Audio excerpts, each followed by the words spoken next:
The orbital city of Ethelgard hung above the earth like a diamond choke collar. To the press releases and the glossy brochures handed out at the visa checkpoints, it was a halo of cooperation, a glittering testament to the day humanity was finally, grudgingly, admitted into the galactic concord. It was half-luxury resort, boasting gravity-sculpted gardens and ballrooms that looked out over the curvature of the planet, and half-panopticon. Every breath was recycled, every heartbeat monitored, and every conversation filtered through 3 layers of translation algorithms to ensure no one accidentally declared war while asking for the bathroom.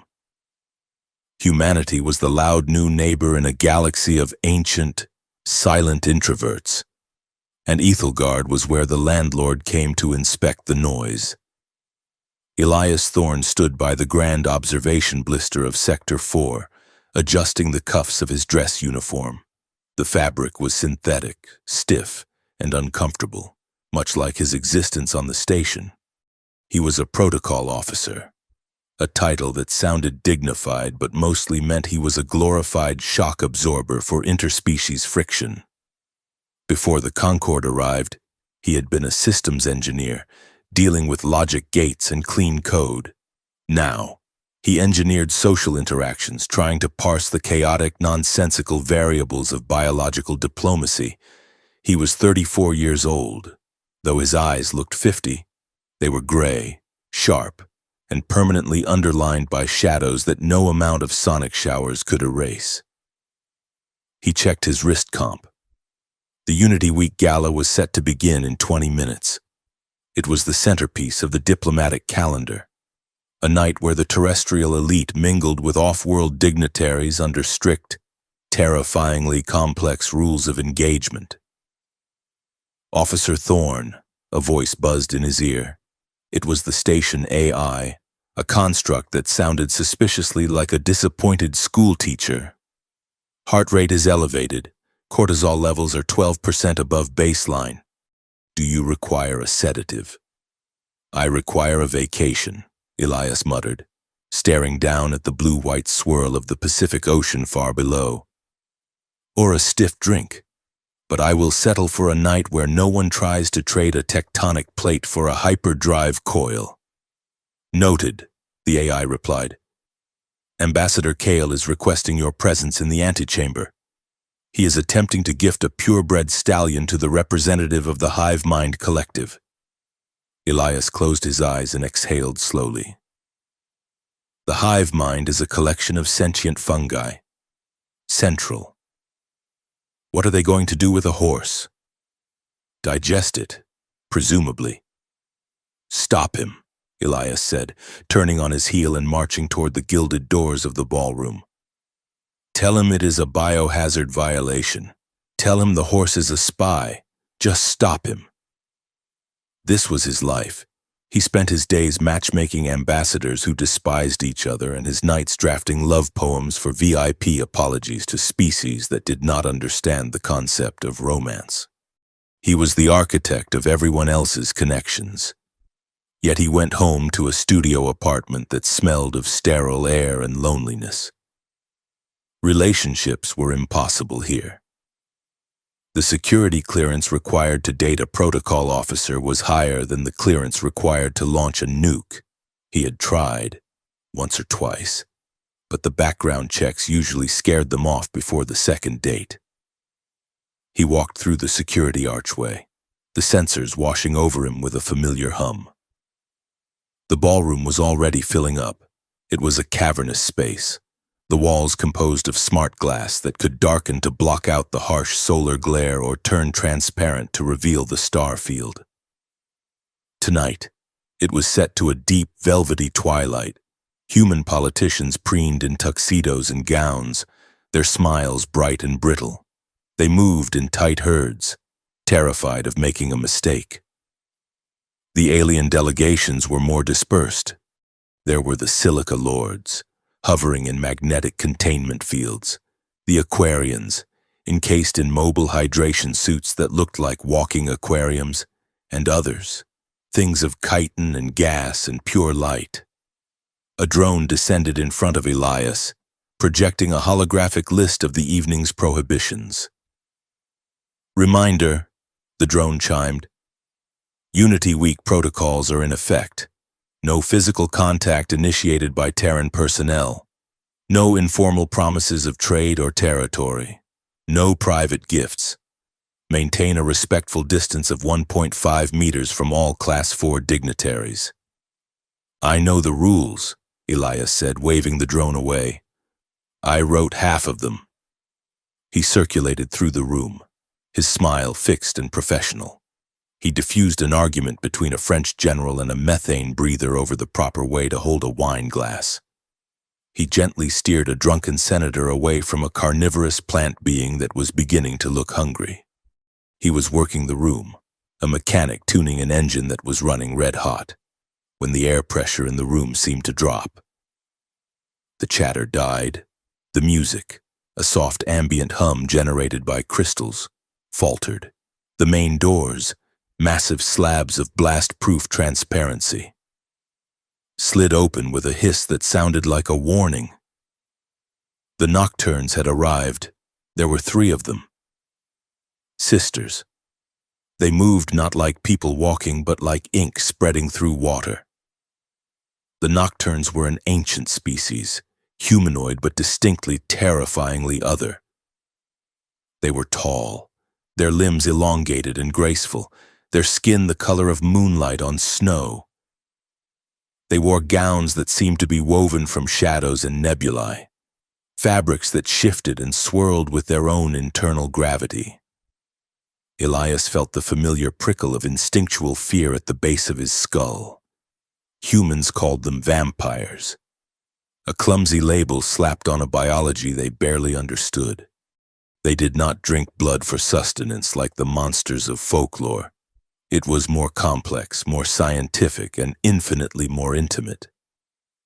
They utilized a blood symbiosis technology, a living chemistry that allowed them to temporarily synchronize nervous systems with another being.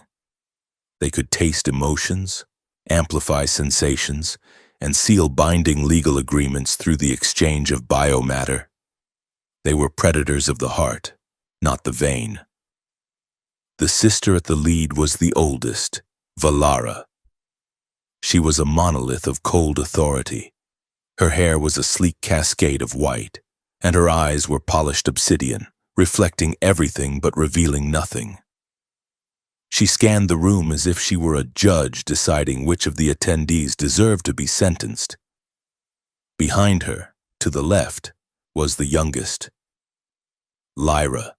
She was radiant, her eyes wide and violet, darting around the hall with a dangerous, unchecked curiosity. She looked at the terrified human politicians not as diplomats, but as toys she had been told not to touch. And in the center, flanked by her siblings, was the middle sister. Elias stopped breathing for a second. She was devastating. There was no other word for it. Her beauty was sharp enough to cut. She had hair like spun silver and eyes that burned with a low, smoldering sapphire fire. While Valara looked bored and Lyra looked curious, the middle sister, Seraphina, looked hungry. Not for food, but for something else.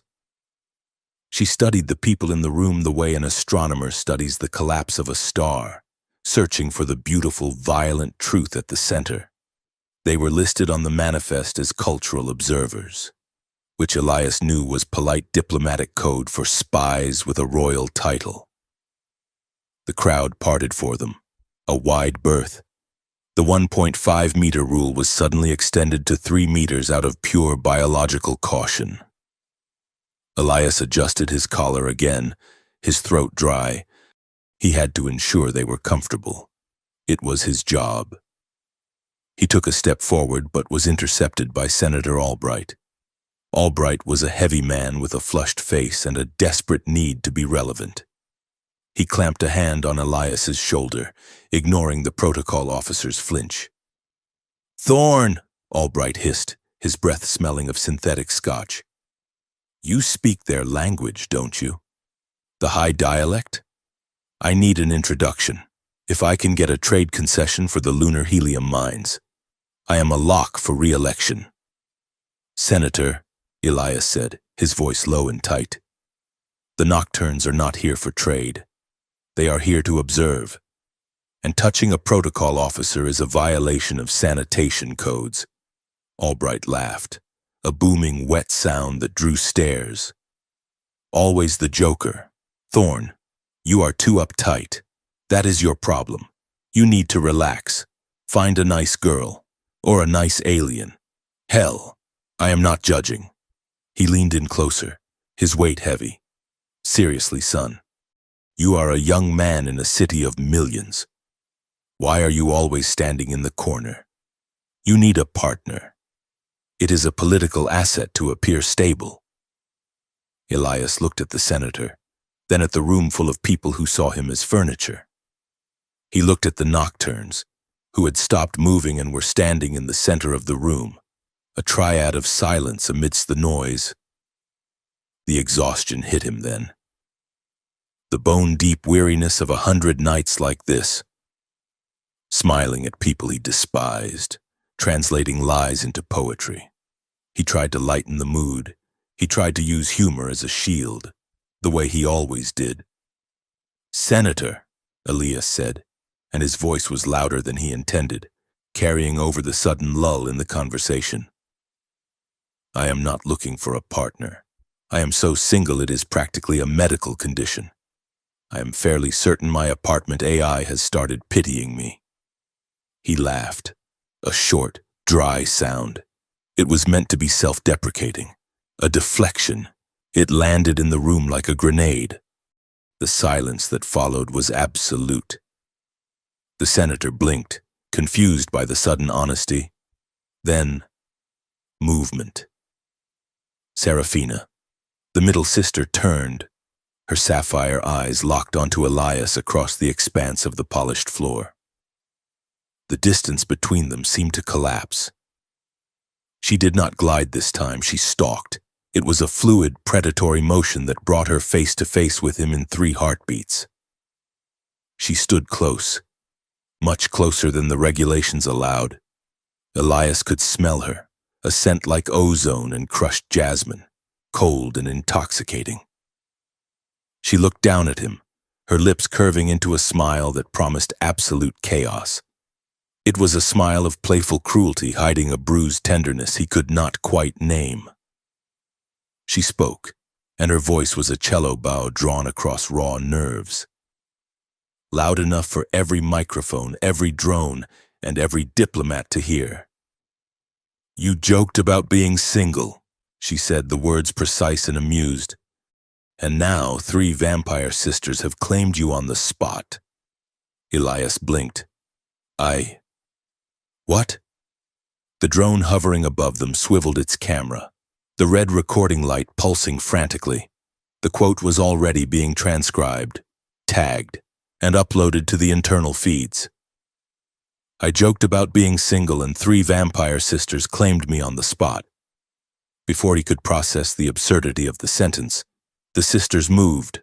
Valara and Lyra appeared at his sides, flanking him, completing the triangle.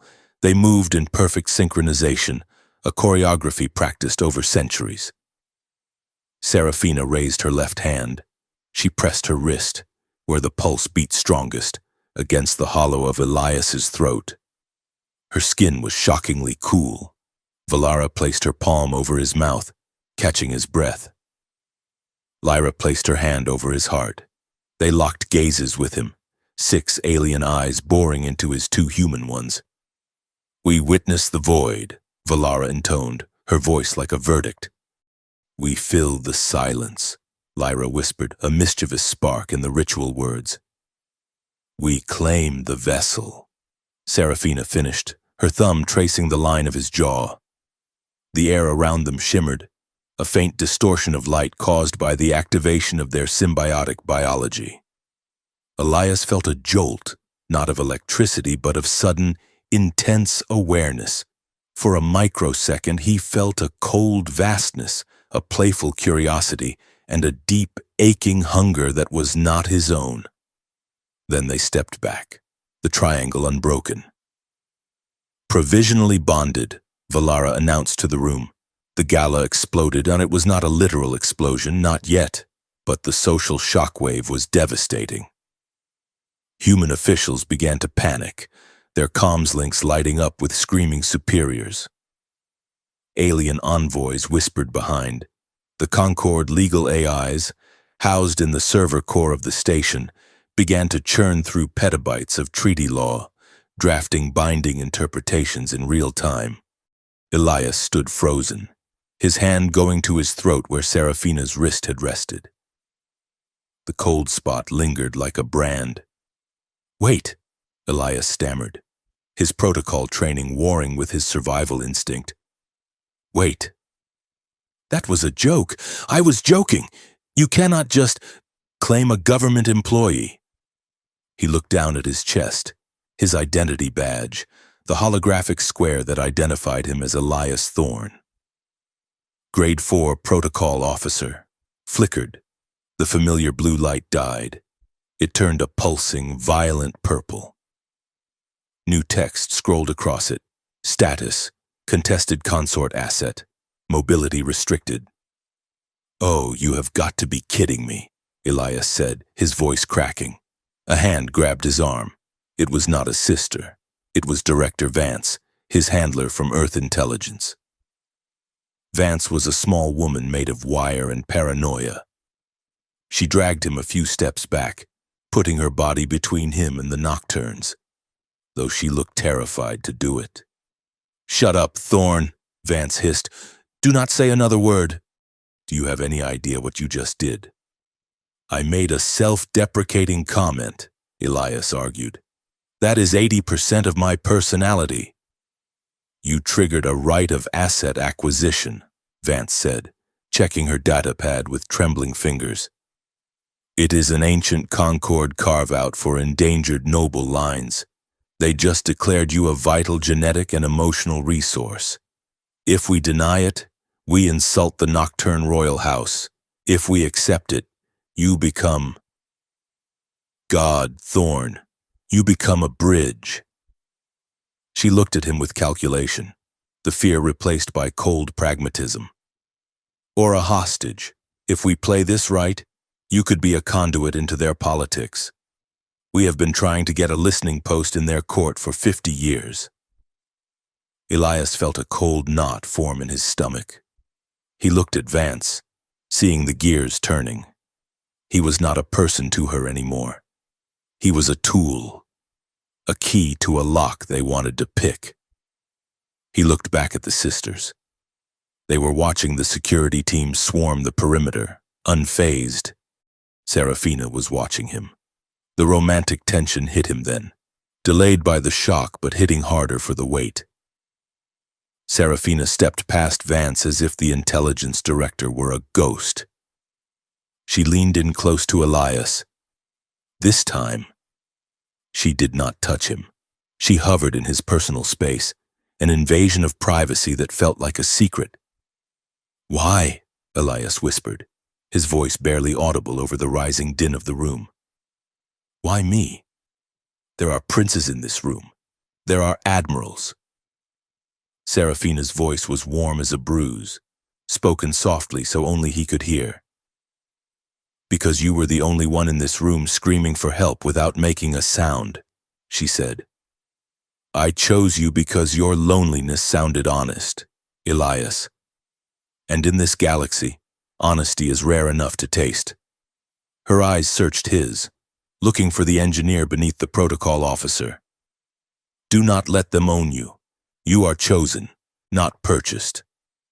"Step away from the asset," a security captain shouted, leveling a stun baton. "He is not an asset," Valara said, her voice cutting through the noise like a guillotine blade. "He is under sanctuary." "Private sanctuary," Lyra added, stepping forward with a grin that showed too many teeth. "Per ritual rites, we require a secure suite. Immediately." "Request denied," Vance snapped. "He is a Terran citizen and a Concord employee. He goes to a secure holding facility until the legal team reviews this claim." If you move him to a cell, Serafina said, turning her sapphire gaze on Vance, we will consider it an act of war against the House of Night. The tug-of-war began. Law against power, protocol against biology. And in the middle, Elias Thorne, the man who just wanted a vacation, realized he was the rope. I need to clarify. Elias started, raising his hands. I did not consent to... The air pressure dropped again. Not socially this time. Physically. Elias's engineer brain registered the shift in the HVAC systems a split second before the screaming started. A low thrumming sound, like a hive of angry hornets, originated from a decorative flower arrangement near the nocturnes. Down! Elias shouted. He didn't weigh the diplomatic consequences. He lunged forward, tackling Serafina. The flower arrangement detonated. It wasn't an explosive of fire and shrapnel. It was a sunlight device, a weaponized, concentrated burst of full-spectrum ultraviolet radiation and distinct photonic frequencies designed specifically to overload nocturne biology and burn them to ash. The flash was blinding, a sphere of pure, searing white that erased the shadows of the ballroom. Elias hit the floor, covering Serafina with his own body. He felt the heat sear the back of his uniform, the smell of ozone turning to the smell of burning synthetic fabric. The blast wave threw them across the polished floor. Darkness returned as the emergency shutters slammed down, sensing the unauthorized energy discharge. Elias lay on the floor, his ears ringing, his vision swimming with purple spots. He could feel Serafina beneath him, her body rigid, her skin radiating a terrifying heat as her symbiosis fought off the radiation. He looked up. Chaos. Diplomats screaming. Security teams scrambling. The decorative flowers reduced to smoking ash. That device was not something you bought on the black market. That was Concord-grade military tech. Someone inside the room didn't just want to stop the claim. They wanted the sisters dead.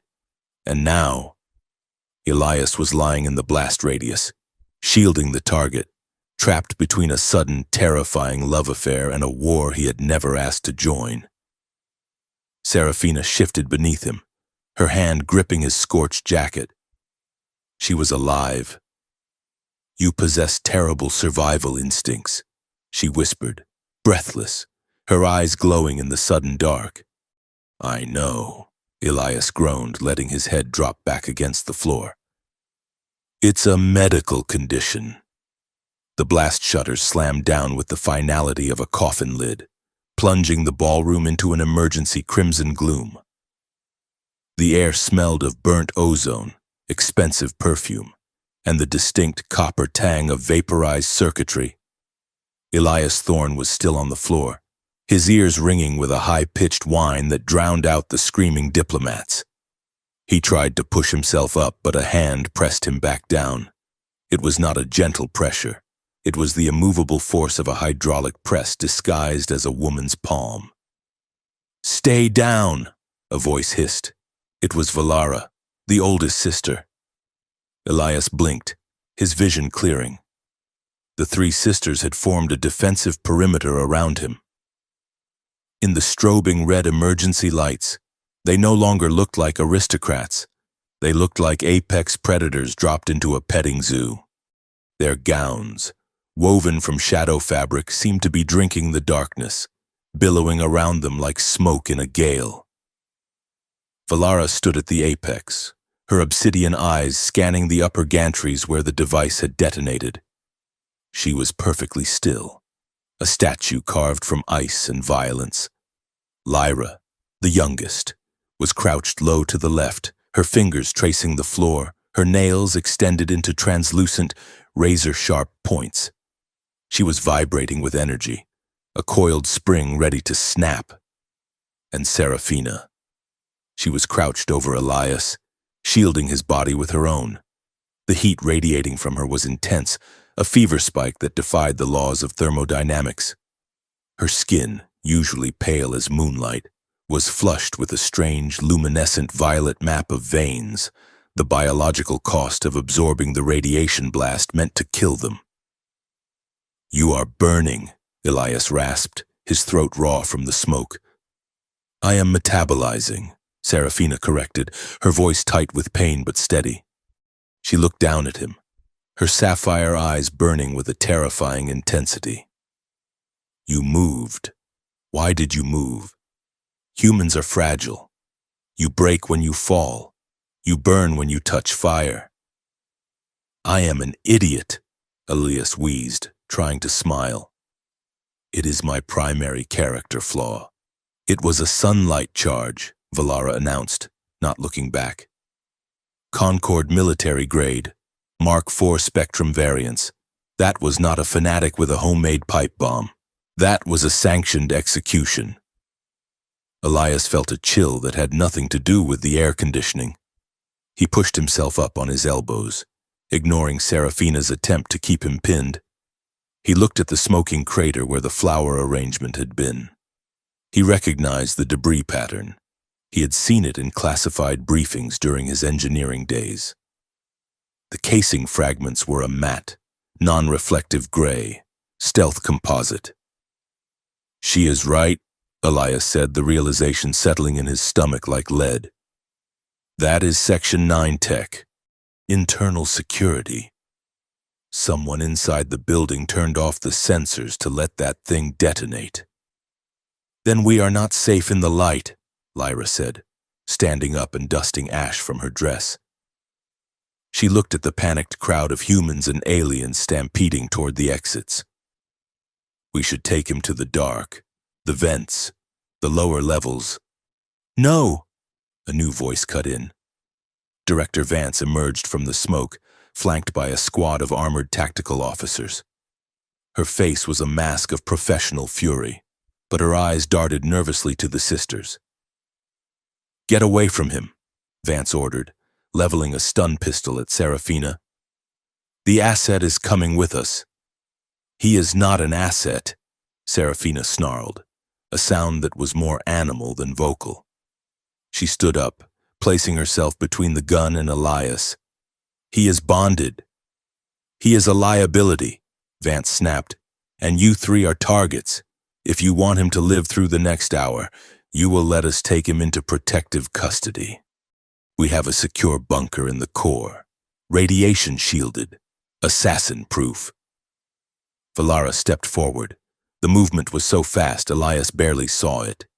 She was suddenly nose to nose with the armored guards, who flinched instinctively. "If he is harmed," Valara said, her voice dropping to a subsonic register that rattled Elias's teeth, "we will disassemble this station bolt by bolt until we find him."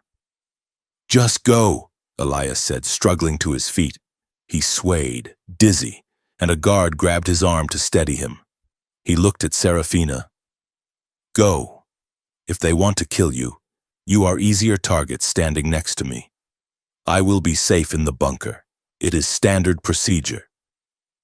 Serafina hesitated. She looked at Vance, then at the guards, and finally at Elias. There was a look of profound frustration on her face, the look of someone who had found something precious only to be told they were not allowed to keep it. "We will come for you," Serafina said. It was not a promise. It was a statement of fact, like gravity. The guards dragged Elias away, as the blast doors sealed behind him. The last thing he saw was the three sisters fading into the shadows of the ballroom, vanishing as if they had never been there at all. Protective custody was a polite euphemism for a cage with high thread count sheets. The room was a white cube located deep in the station's administrative core. There were no windows, only high-definition screens simulating a calming view of a rainy forest, which Elias found significantly more depressing than a blank wall. He had been there for 3 hours. He sat at a stainless steel table, turning a plastic cup of lukewarm water in his hands. Across from him sat 2 agents from Internal Affairs. They had not asked him if he was hurt. They had not offered him a doctor. They had simply started asking questions that made no sense. "Did you signal them?" the agent on the left asked. He was a man with a face like a crumpled receipt. "Was the joke a code? Single means strike. Is that it?" "I told you," Elias said, his patience wearing thin. "I was making a self-deprecating comment about my inability to get a date. It was not a tactical command. If I could command vampire assassins with bad jokes, do you think I would be working in protocol for a government salary?" "The timing was suspicious," the second agent said. She was tapping away on a holographic interface. "You spoke. They claimed you. The bomb went off. It looks like an extraction gone wrong." "It looks like an assassination attempt." Elias slammed the cup down. Water sloshed onto the table. "Someone tried to fry them. I just happened to be standing in the blast zone because I possess the worst luck in the galaxy. Check the debris. Check the authorization logs for the Gala security grid. That bomb did not walk in through the front door." "We are investigating all angles," the male agent said, his tone dismissive. "But right now, your status is complicated. The Nocturnes have filed a formal writ of possession. The Concord Council is debating whether to hand you over or charge you with sedition." "Sedition?" Elias stared at him. "For what? Being attractive to aliens?" "For engaging in unauthorized diplomatic rituals that compromise Earth's neutrality," the agent recited. The door to the interrogation room hissed open. Director Vance stepped in. She looked tired. Her crisp suit was rumpled, and she smelled of stale coffee. "Clear the room," she told the agents. "Director, we are not finished." "I said clear the room," Vance barked. "The sisters are here. The High Court granted them a 15-minute audience to verify the asset's condition. If we deny it, they threaten to detonate the station's gravity stabilizers." The agents scrambled to collect their datapads and left. Vance looked at Elias with a mixture of pity and annoyance. "You have powerful friends," Vance said, "and dangerous ones. Do not let them touch you. Thorn. The legal team is worried that physical contact might finalize the biological bond. Right now, it is provisional. We can still annul it. If it becomes permanent, you are legally no longer human. You become a Nocturne chattel." "They do not treat me like chattel," Elias muttered. "They are predators," Vance said, turning to the door. "Never forget that. They play with their food before they eat it." She pressed the release panel. The door slid open. The sisters did not walk in. They swept in. The small interrogation room suddenly felt microscopic. The energy they brought with them was palpable, a static charge that made the hair on Elias's arms stand up. They had changed out of their ruined ball gowns. Now they wore sleek, matte black bodysuits that looked like combat armor, fitted with silver bracing at the wrists and throat. Valera took the lead, inspecting the room with a sneer. "Barbaric, white lights, recycled air. Is this how you treat your own kind?" "It is standard containment," Elias said. Standing up, he felt absurdly underdressed in his scorched uniform. Lyra hopped up onto the metal table, ignoring the furniture's intended use. She grinned at him, her violet eyes dancing. "You look terrible, Elias. Are you enjoying your stay in the box? I told you humans joke themselves into destiny. Now look at you, a prisoner of your own punchline." "I am thrilled," Elias deadpanned. "I was just thinking that what my life lacked was a windowless room and an accusation of treason." "Treason is just a matter of who wins," Valera said coldly. She leaned against the wall, crossing her arms. "Listen closely, Elias. The claim we made was not merely a reaction to your charming availability. It has gravity, like a planet. Now that it is spoken, everyone orbits it. The Concord, The Regent. The Earth Senate. You are the gravity well. Why? Elias asked. He looked at Serafina. She had stayed back, near the door, watching him with an intensity that made his breath catch. You said you needed a witness. Why me? Serafina stepped forward. The other two sisters fell silent. She moved into his personal space. The air around her was freezing cold, yet he felt a phantom heat radiating from her skin. She did not touch him. She stopped inches away, her hands hovering near his waist. Because the regent who sits on the nocturne throne is a liar, Serafina said softly. He took power by claiming the royal bloodline had ended. He has the Concord's backing because he promised them easy access to our resource sectors. But the bloodline did not end. It was hidden. You, Elias whispered. Us, she confirmed. But our word means nothing in court. We are disgraced exiles. We needed to perform a binding rite in front of the entire diplomatic corps. We needed to bond with someone who has no connection to our politics. Someone the Concord cannot dismiss as a conspirator. A human official. A man of protocol. I am a notarized document, Elias said, feeling a bitter laugh bubble up. I am just paperwork to you. Serafina's expression fractured. The cool, aristocratic mask slipped, revealing something raw and terrified underneath. No, she said. Her voice wavered. That was the plan. The plan was to find a useful tool.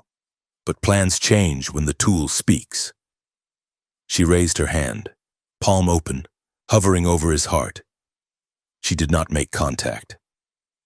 She waited. I cannot touch you without consent, she said. Not now. Not when the bond is this volatile. If I touch you, you will feel everything. The truth, the fear, the hunger. It might break you. She looked up at him, her eyes searching his face. I am asking you. Elias, may I? The smart thing to do was to back away. The logical engineer brain thing to do was to call the guards and annul the bond. He was being used. He was being hunted. But he looked at her, and he didn't see a monster. He saw someone who was just as trapped in a role as he was. He saw the loneliness he had joked about reflected back at him in sapphire eyes. Yes, Elias said. Serafina closed the distance, her hand pressed flat against his chest, over his heart. The room vanished. It wasn't a visual hallucination, it was a sensory override. The moment her skin touched his fabric, a shockwave went through his nervous system.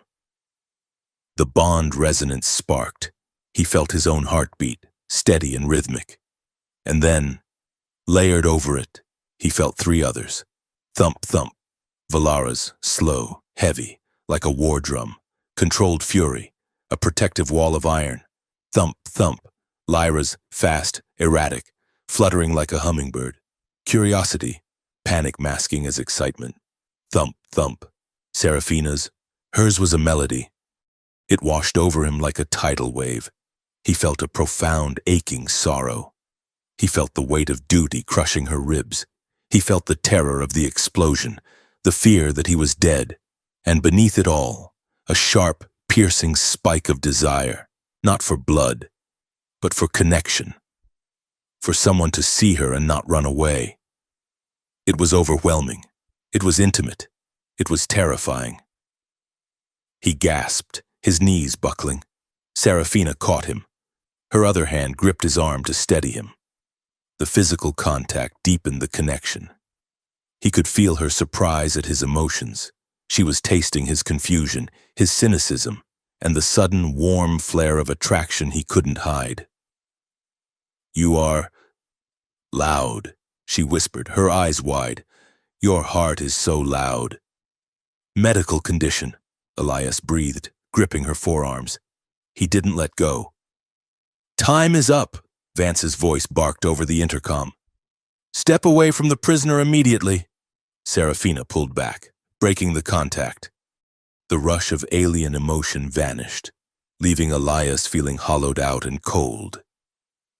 They are going to move you, Valara said, pushing off the wall. Tonight. They are transferring you to a black site facility on the dark side of the moon. If you go there, we will never get you out. We have to leave, Lyra said, urgent. Now, before they lock down the hangar bays.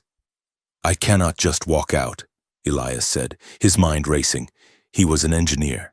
He solved problems. My ID is locked. The doors won't open for me. Then we make them open, Serafina said. Wait, Elias said. I can try a loophole. Form 88B. Consent clarification request. If I file it, the legal AI has to pause all transfers until a human judge reviews the case. It buys us 24 hours. He rushed to the terminal on the wall. He keyed in his biometric code. The screen flashed. Computer, Elias said, his voice projecting the authority of a Grade 4 officer. File request for consent clarification regarding the Nocturne claim. Suspend transfer orders. The screen whirred. A blue progress bar filled up. Then it turned angry red. Alert. Subject is attempting to coerce legal parameters. Psychological profile suggests Stockholm Syndrome. Elevating threat level. Status update. Flight risk. Armed escort dispatched. Sirens began to wail in the corridor. Elias stared at the screen. Well, that backfired. Bureaucracy is a trap. Valara sighed. Reaching into her belt, she pulled out a small spherical device that seemed to absorb the light around it. I told you we should have just broken the door. New plan. Lyra grinned, her fangs descending. We run. The door to the interrogation room exploded inward, not from a bomb, but from a breaching charge. 4 armored guards stormed in, weapons raised. On the ground, the lead guard screamed. Valara threw the sphere. It didn't explode. It imploded. The lights in the room were sucked into the device, plunging the space into absolute, unnatural pitch blackness. It was shadow tech, an optics scrambler that blinded sensors and eyes alike. Move! Serafina's voice was right at his ear. She grabbed his hand. This time, he didn't stumble. He ran. He couldn't see anything, but Serafina moved with perfect certainty. She dragged him through the confusion. He heard the guards shouting, firing blindly. Laser bolts sizzled through the air, illuminating the dark for fractions of a second like lightning in a storm cloud. In the flashes, Elias saw snapshots of violence. Valara disarming a guard with a movement like a dance. Lyra scaling the wall to kick a camera off its mount. Then they were in the corridor. Maintenance access, Elias shouted, his mental map of the station taking over. Left, 50 meters. The panel is disguised as a hydration station. They sprinted down the white hallway. Drones buzzed overhead, tracking them. Serafina didn't slow down. She reached the hydration station, ripped the front panel off with terrifying strength, and revealed a dark, narrow service tunnel. Ladies first, Elias panted. You first, Valara said, shoving him into the hole. He slid down a chute, smelling grease and recycled water, and landed in a pile of insulation foam. The 3 sisters landed around him, silent as cats. Where are we?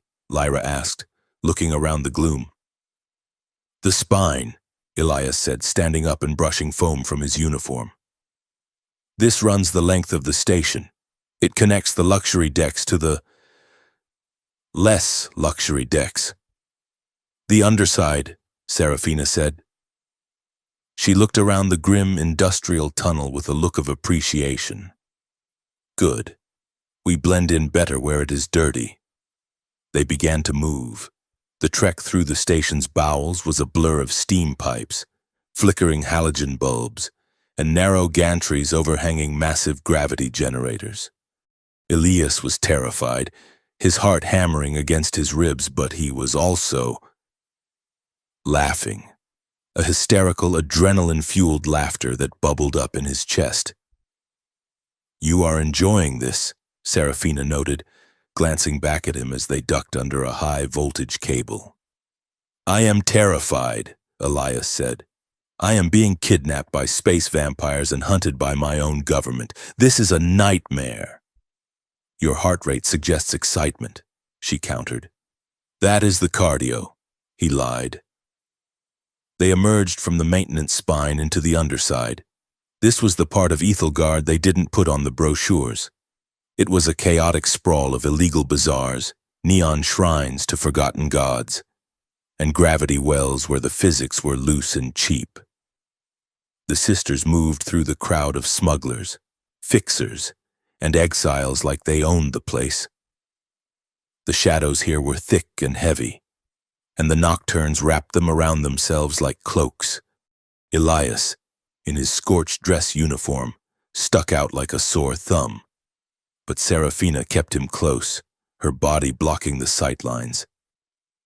"We need a ship," Valara said, scanning the docking manifest displayed on a hacked public terminal. "Everything is locked down. The Concorde has grounded all commercial traffic." "Not everything," Elias said. He pointed to a specific hangar designation blinking amber. "Hangar 4 Beta. That is the impound lot. Seized vessels waiting for auction. Security is automated, not manned." "Can you fly a seizure?" Lyra asked. "I used to repair them," Elias said. "If it has an engine, I can make it move." They reached Hangar 4 Beta. It was a massive cavern filled with ships of every shape and species, rust buckets, sleek racers, cargo haulers. "That one," Elias pointed to a small, angular scout ship. It was a kinetic courier vessel, built for speed and nothing else. "The Starling. It has a military-grade warp drive. We can outrun the interceptors." They were halfway across the hangar floor when the lights slammed on. Floodlights pinned them against the hull of the ship. "End of the line. Thorn!" Director Vance's voice boomed from the overhead speakers. Vance stepped out from behind a stack of cargo crates. She wasn't alone. She was with a squad of soldiers wearing unmarked gray armor, not conquered security, mercenaries. "I tried to protect you," Vance shouted, walking toward them. "I tried to keep you in the box, but you had to run." "You are not Concorde," Elias realized, staring at the gray armor. "Those are private contractors. Who are you working for?" "Stability," Vance said. "The Regent made a compelling offer. A treaty that guarantees Earth-exclusive trade rights for the next century. All he wants in exchange is the sisters. And you, to sign a document stating the bond was coerced." "She is selling us," Serafina hissed, her fingers curling into claws. "I am saving Earth," Vance yelled. "Do you think we can afford a war with the Nocturne Regent? He has a fleet. We have a committee. Hand them over. Thorn, we will annul the bond. You can go back to your life. You can go back to being single and safe." Elias looked at Vance. He looked at the safe, boring life she was offering, the poetry for diplomats, the empty apartment, the silence. Then he looked at Serafina. She wasn't looking at the soldiers. She was looking at him, waiting. "You know," Elias said, his voice echoing in the hangar, "I realized something today. I am really bad at following safety protocols." He turned to the ship's control panel on the exterior hull. He didn't try to hack it. He punched the emergency manual release. "Get in," Elias screamed. The boarding ramp hissed down. The mercenaries opened fire. Valara and Lyra moved. They didn't attack. They created a wall. They tore a sheet of hull plating off a nearby wreck and held it up as a shield, sparks flying as plasma bolts slammed into the metal. Serafina grabbed Elias and threw him up the ramp. She followed, bullets pinging off the bulkhead around her. Elias scrambled into the cockpit. It was dusty, and the controls were in a layout he hadn't seen in 5 years. His fingers flew across the console, muscle memory taking over, priming fuel pumps, disengaging mag locks, overriding transponder. "They are cutting through the door," Lyra shouted from the rear. "Hold on!" Elias slammed the throttle forward. The Starling shrieked as its engines ignited inside the hangar. The ship lurched, tearing free of the clamps. Elias spun the vessel around, the exhaust wash knocking the mercenaries off their feet. "The doors are closed," Valara yelled. "Not for long." Elias gritted his teeth. He aimed the ship at the hangar doors. He didn't slow down. He fired the ship's forward mining lasers, weak weapons, meant for clearing asteroids. But enough for this. The lasers sliced through the hangar door locking mechanism. The ship slammed into the metal, bursting through into the vacuum of space. Silence, the sudden weightlessness of orbit. "Calculated trajectory," Elias said, his hands shaking on the yoke. "If we stay in normal space, the fleet will catch us in 10 minutes. We need to vanish." "The eclipse corridor," Valara said, pointing to a swirling distortion in the star field to their left. It was a forbidden warp lane, a region of space where gravity tides bent light and sensors. "It is suicide for standard drives." "Good thing this isn't a standard drive," Elias lied. "And good thing I am insane." He banked the ship hard, diving toward the distortion. "Warning!" The ship's computer droned. "Entering unstable navigational hazard. Structural integrity at risk." "Mute," Elias commanded. He looked at Serafina, who had strapped herself into the co-pilot seat. She was breathing hard, her face pale, but her eyes were alive with a fierce, terrifying joy. "You chose us," she said, sounding surprised. "I chose the option that didn't involve paperwork," Elias said, gripping the controls as the ship began to shake violently. They hit the event horizon of the eclipse corridor. The stars outside didn't just streak, they twisted. Light bent into spirals. The universe outside the viewport became a kaleidoscope of shadow and violet fire. Elias watched the station recede, a shrinking diamond in the dark. He watched his career, his apartment, and his safety disappear with it. There was no going back now. He was a fugitive, a traitor, and a bonded consort to a deposed alien princess. He looked at the sisters. They were watching the chaos of the warp tunnel with calm familiarity.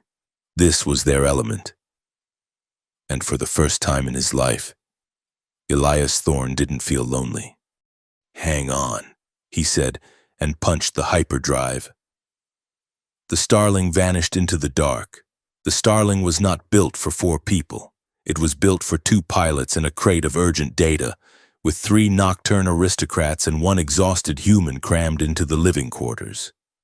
The ship felt less like a vessel and more like a pressure cooker rigged to explode. The eclipse corridor outside the viewport was a swirling nausea of violet light and gravity distortions, bending the stars into weeping streaks. But the turbulence inside the ship was far worse. For 3 days, they had been running. And for 3 days, the biological bond between them had been misfiring like a damaged engine. Elias sat at the small galley table, staring at a pouch of rehydrated protein paste. He could feel Valara's anxiety from the cockpit. It tasted like copper and cold iron at the back of his throat. He could feel Lyra's boredom from the bunk above him, a buzzing sensation like a trapped fly against a window pane. And Serafina. She was sitting across from him, sharpening a long, curved dagger with a whetstone. Shk, shk, shk. The sound was rhythmic, hypnotic, but the emotion radiating from her was not calm. It was a heavy, suffocating hunger, a craving for contact, for reassurance, for something real to hold on to in the chaos. It washed over Elias in waves, making his skin prickle and his heart rate spike. "You are broadcasting," Elias said, rubbing his temples. I can feel you staring at me. I can feel you wanting to stare at me. Serafina paused, the blade hovering over the stone. Her sapphire eyes flicked up, unapologetic. The bond is new, Elias. It lacks insulation. If my emotions are too loud for you, perhaps you should stop feeling so deliciously terrified. Your fear tastes like lemons. It is making me hungry. I am not terrified, Elias lied. I am claustrophobic. There is a difference. We are off course. Valara's voice cut in from the pilot's seat. She spun the chair around, her obsidian eyes hard. She looked exhausted, her regal posture held up by sheer force of will. The navigational computer is struggling with the gravity shear. If we do not exit the corridor in 2 hours, the hull shearing will begin. We cannot exit yet, Lyra said, hanging her head over the edge of the top bunk. Her hair defied gravity, floating in a halo around her face. The Concorde blockade is still pinging the main hyperspace lanes. If we pop out now, we are just target practice. We need supplies, Valara countered, her voice tight. The fuel cells are at 12%. We need a port. And we need to not die, Lyra shot back. I vote for not dying. Your vote is noted and discarded, Valara snapped. I am trying to keep us alive. Lyra, I am trying to keep this family from becoming a footnote in an execution log. Do not test me. The anger in the room spiked. Elias felt it as a physical blow, a sharp headache behind his eyes. He dropped his spoon. Stop, Elias said. It wasn't a shout, but the bond amplified it, pushing his own irritation out toward them. The three sisters flinched. They looked at him, surprised. You are looping, Elias said, standing up. The ship was so small his head nearly brushed the ceiling. Valara is scared she is going to fail you. Lyra is scared she is just a pawn to be moved around. And Serafina. He looked down at the middle sister. You are just starving. For food, for safety, for someone to tell you it is going to be okay. The silence that followed was heavy. You are reading us, Valara said slowly, her eyes narrowing. That should not be possible. You are the vessel, not the source. I am the guy stuck in the elevator with you, Elias corrected. And the music is too loud. Serafina stood up. She sheathed the dagger. She moved into his space, the heat of her body cutting through the recycled chill of the cabin. It is not just noise, Elias. It is the truth. We are not used to being seen, especially not by the furniture. I am not furniture, Elias said softly. No, Serafina agreed. She reached out, her fingers hovering inches from his arm. The desire rolling off her was intense, a physical pull that made his knees weak. You are the only thing holding the room together. We are exiting the corridor, Valara announced, turning back to the console. Though her shoulders had dropped an inch, the tension broke, replaced by the grim focus of survival. Prepare for real space reversion. Destination, Oshara, the Twilight City. The ship shuddered violently as it tore itself out of the warp tunnel. The violet swirling vanished, replaced by the calm velvet black of space. Below them hung a planet that looked like a bruised peach. It was tidally locked, one side frozen in eternal night, the other burning in eternal day. But along the Terminator line, the strip of twilight between the two, a massive city sprawled, Oshara, a place of shadows, gray markets, and people who did not want to be found. Oshara, Elias murmured, looking at the sensor readings. I have heard of this place. The Concorde calls it a non-compliant zone. The locals call it a thief's paradise. It is a sanctuary for the night-blooded, Serafina said. The sun never fully rises here. We can walk without burning. They landed in a docking bay that smelled of sulfur and frying spices. The bay was carved into the side of a massive canyon, shielded from the sky by magnetic fog generators. As they disembarked, the sisters pulled cloaks over their heads. The fabric was light-absorbent, turning them into walking voids. Elias wore a mechanic's jumpsuit he had scavenged from the ship's locker, smudging grease on his face to hide his features. The city of Oshara was a sensory assault. Neon signs in a dozen languages flickered through the gloom. The streets were crowded with species Elias had only seen in classified threat assessment manuals. Bounty hunters in chrome armor haggled with hooded monks. Drones buzzed overhead, delivering illicit packages. "Keep close," Valara ordered. "We are looking for the Elder Archive. It is a repository for pre-conquered history. The archivists there owe our father a debt." They moved through the crowd. Elias felt the constant low-level thrum of the sisters' alertness. Valara was scanning for threats. Lyra was scanning for exits. Serafina was scanning him. Elias stopped. They were in a narrow alleyway, the walls dripping with condensation. The noise of the market was a dull roar in the distance. "We are not going further," Elias said. Valara turned, her face hidden in the cowl. "We do not have time for a rebellion, Elias." "It is not a rebellion, it is a question." Elias looked at Serafina. He needed to see her eyes. "You said you needed a witness. You said you needed a protocol officer to validate the claim." Serafina lowered her hood. Her face was pale in the neon wash of the alley, her expression unreadable. "Did you claim me to save yourselves?" Elias asked, his voice steady. "Was I just the closest warm body with a security clearance? Or did you want me?" The question hung in the damp air. Lyra looked away, scuffing her boot against the pavement. Valara stiffened, her hand going to the weapon at her belt. Serafina did not look away. She stepped closer. The bond flared, sharp, stinging honesty. "Both," Serafina said. The word was brutal. "We were desperate, Elias. The Regent's assassins were closing in. We needed a human. We needed a shield. When you made that joke, you presented a tactical opportunity that was mathematically perfect." Elias felt a cold stone drop in his stomach. "Right? The math. Of course. But," Serafina continued, her voice cracking slightly, "I could have chosen the senator. I could have chosen the general. They were closer. They had more power."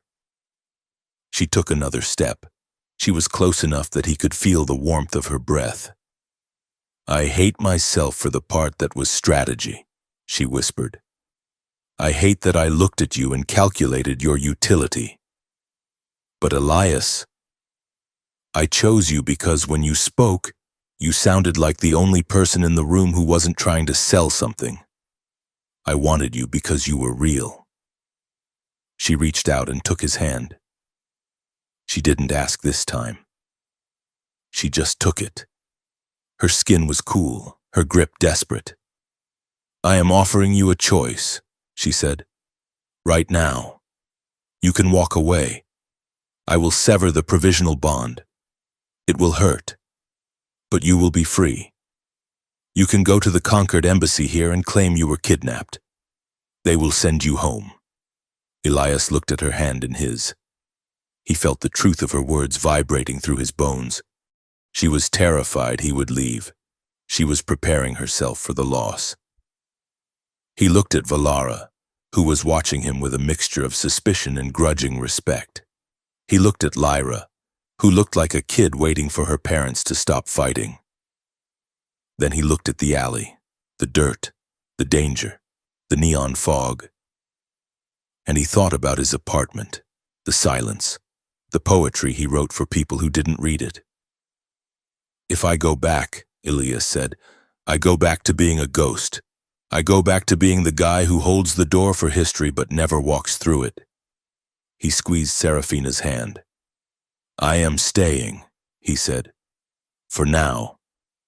But if you ever treat me like a calculator again, I am filing a complaint with HR.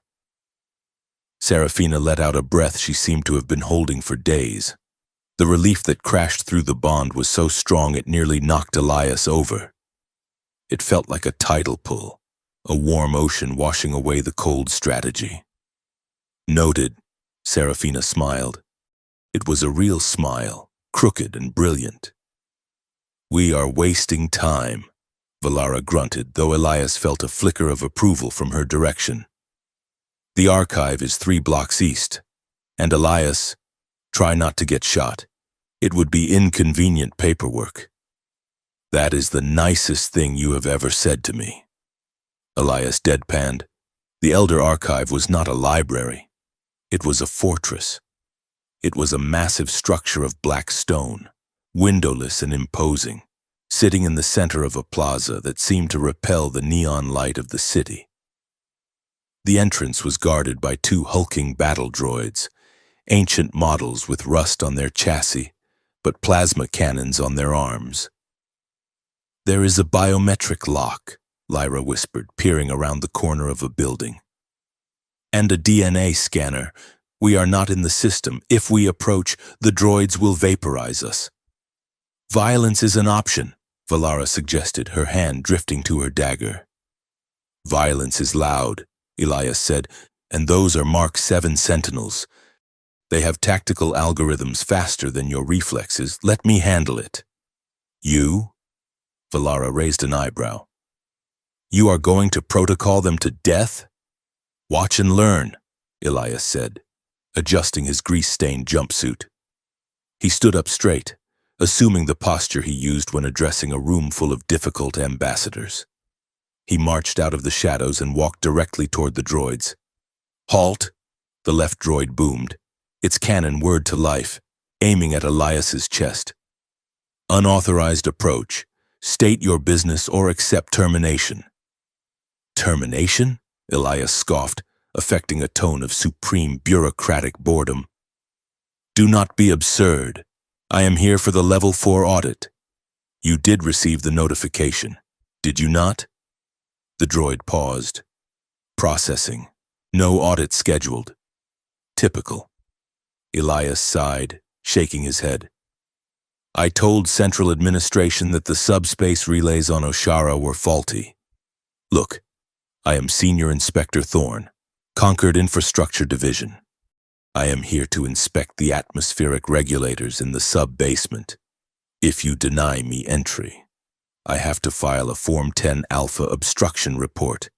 Do you know what happens when a 10 Alpha is filed? The droid's optical sensor blinked. Query unknown. It means, Elias lied smoothly, stepping closer, that your maintenance budget gets frozen. No more oil baths, no more servo replacements. You will rust in place for 300 years while the paperwork clears. Is that what you want? To rust? The droids exchanged a wireless handshake. The threat of budget cuts was apparently universal, even for artificial intelligence. Audit clearance. Provisional, the droid droned. Proceed to maintenance lift. The massive stone doors ground open. Elias turned back to the shadows and winked. Unbelievable, Lyra whispered as they hurried past the droids. He bored them into submission.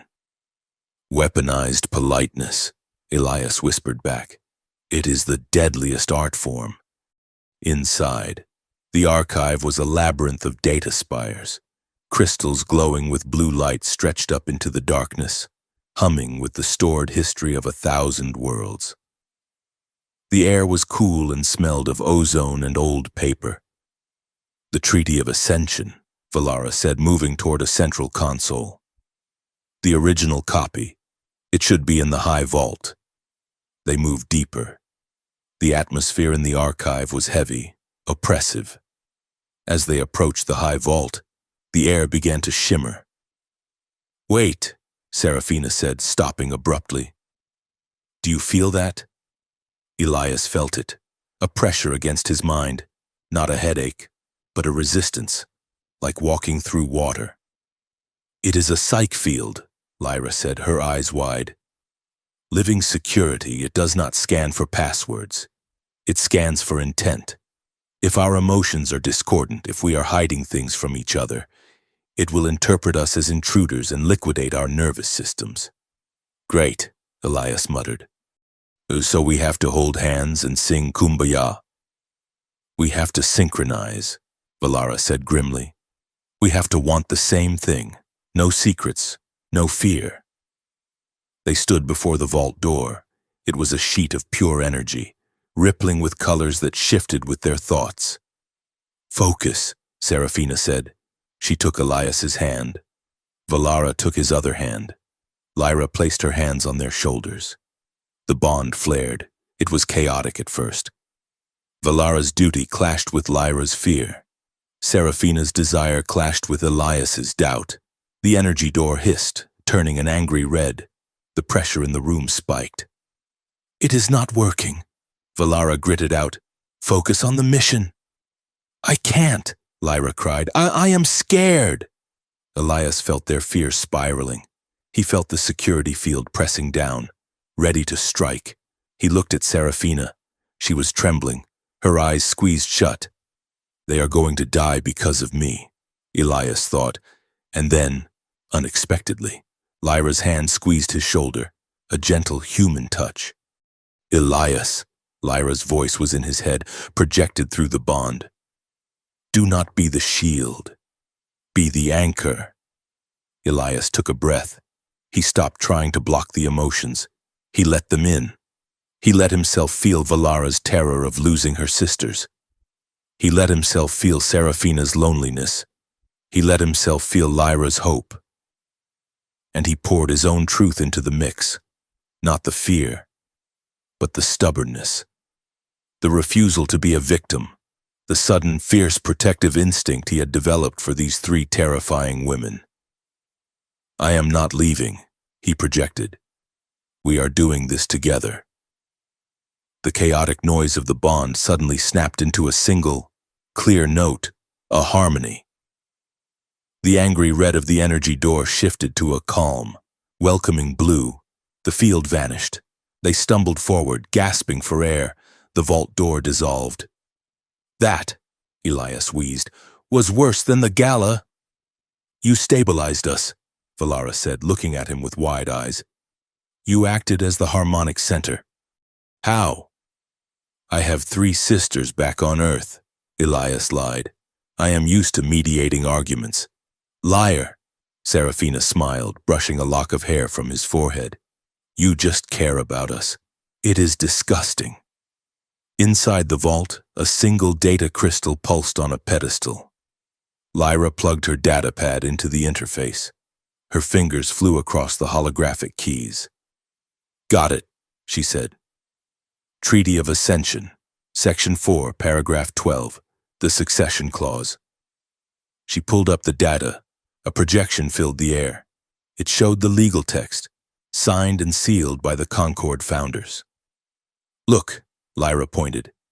The timestamp.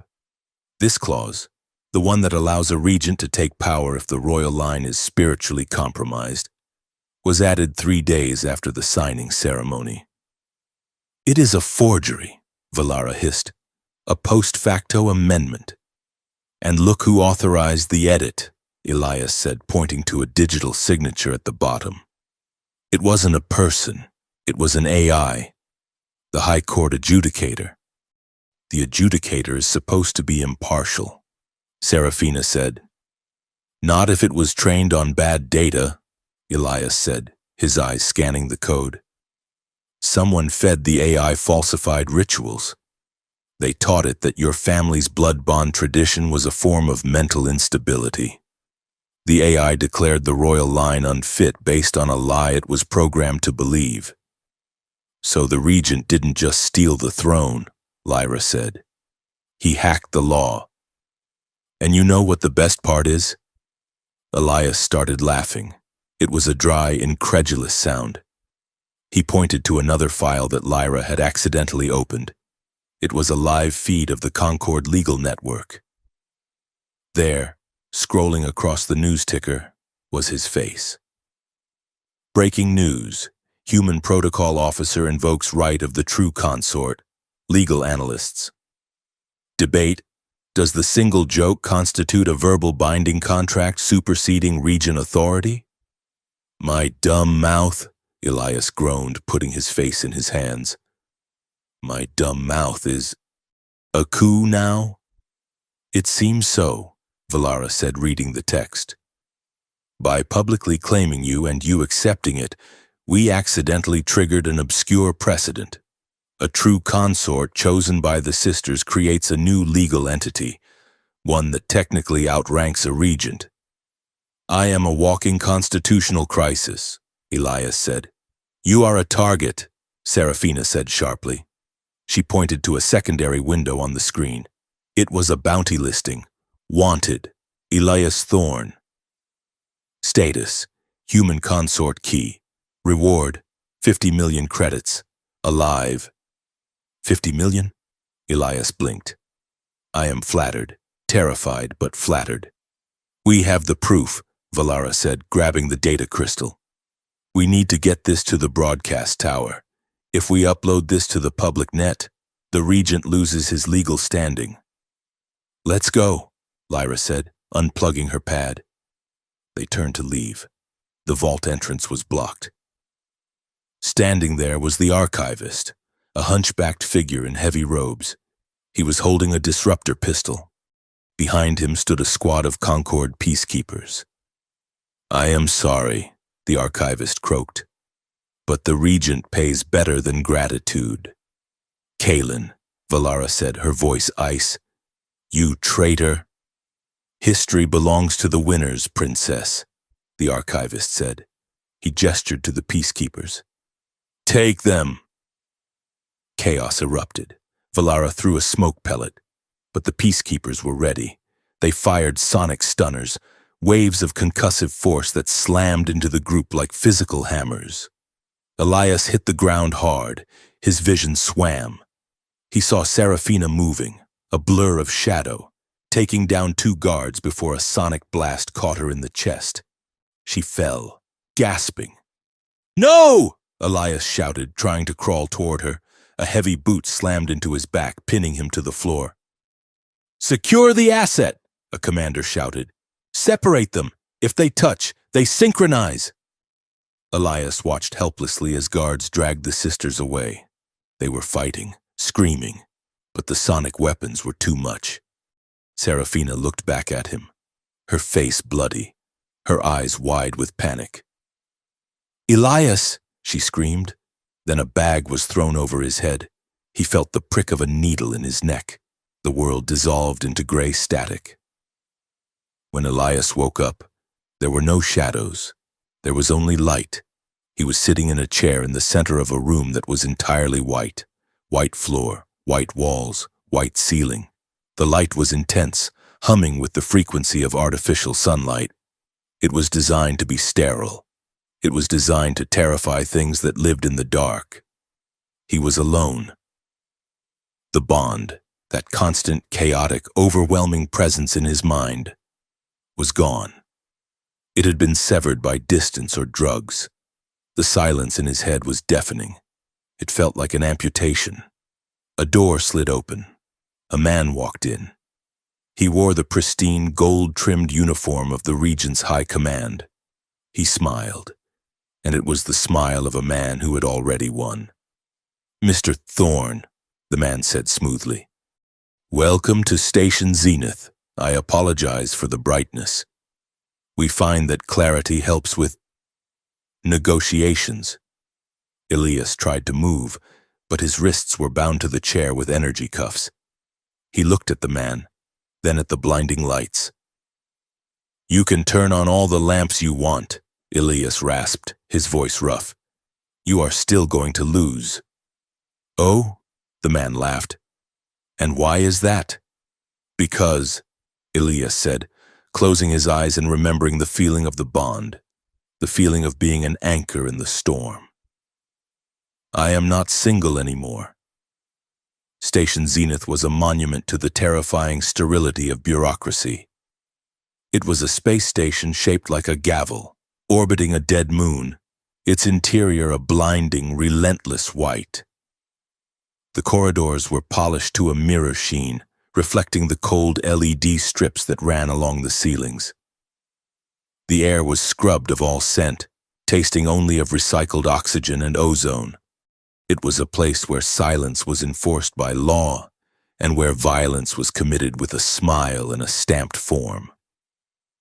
Elias Thorne sat in a chair that was bolted to the floor in meeting room 4B. His wrists were free, which was almost worse than being cuffed, because it implied a freedom he did not possess.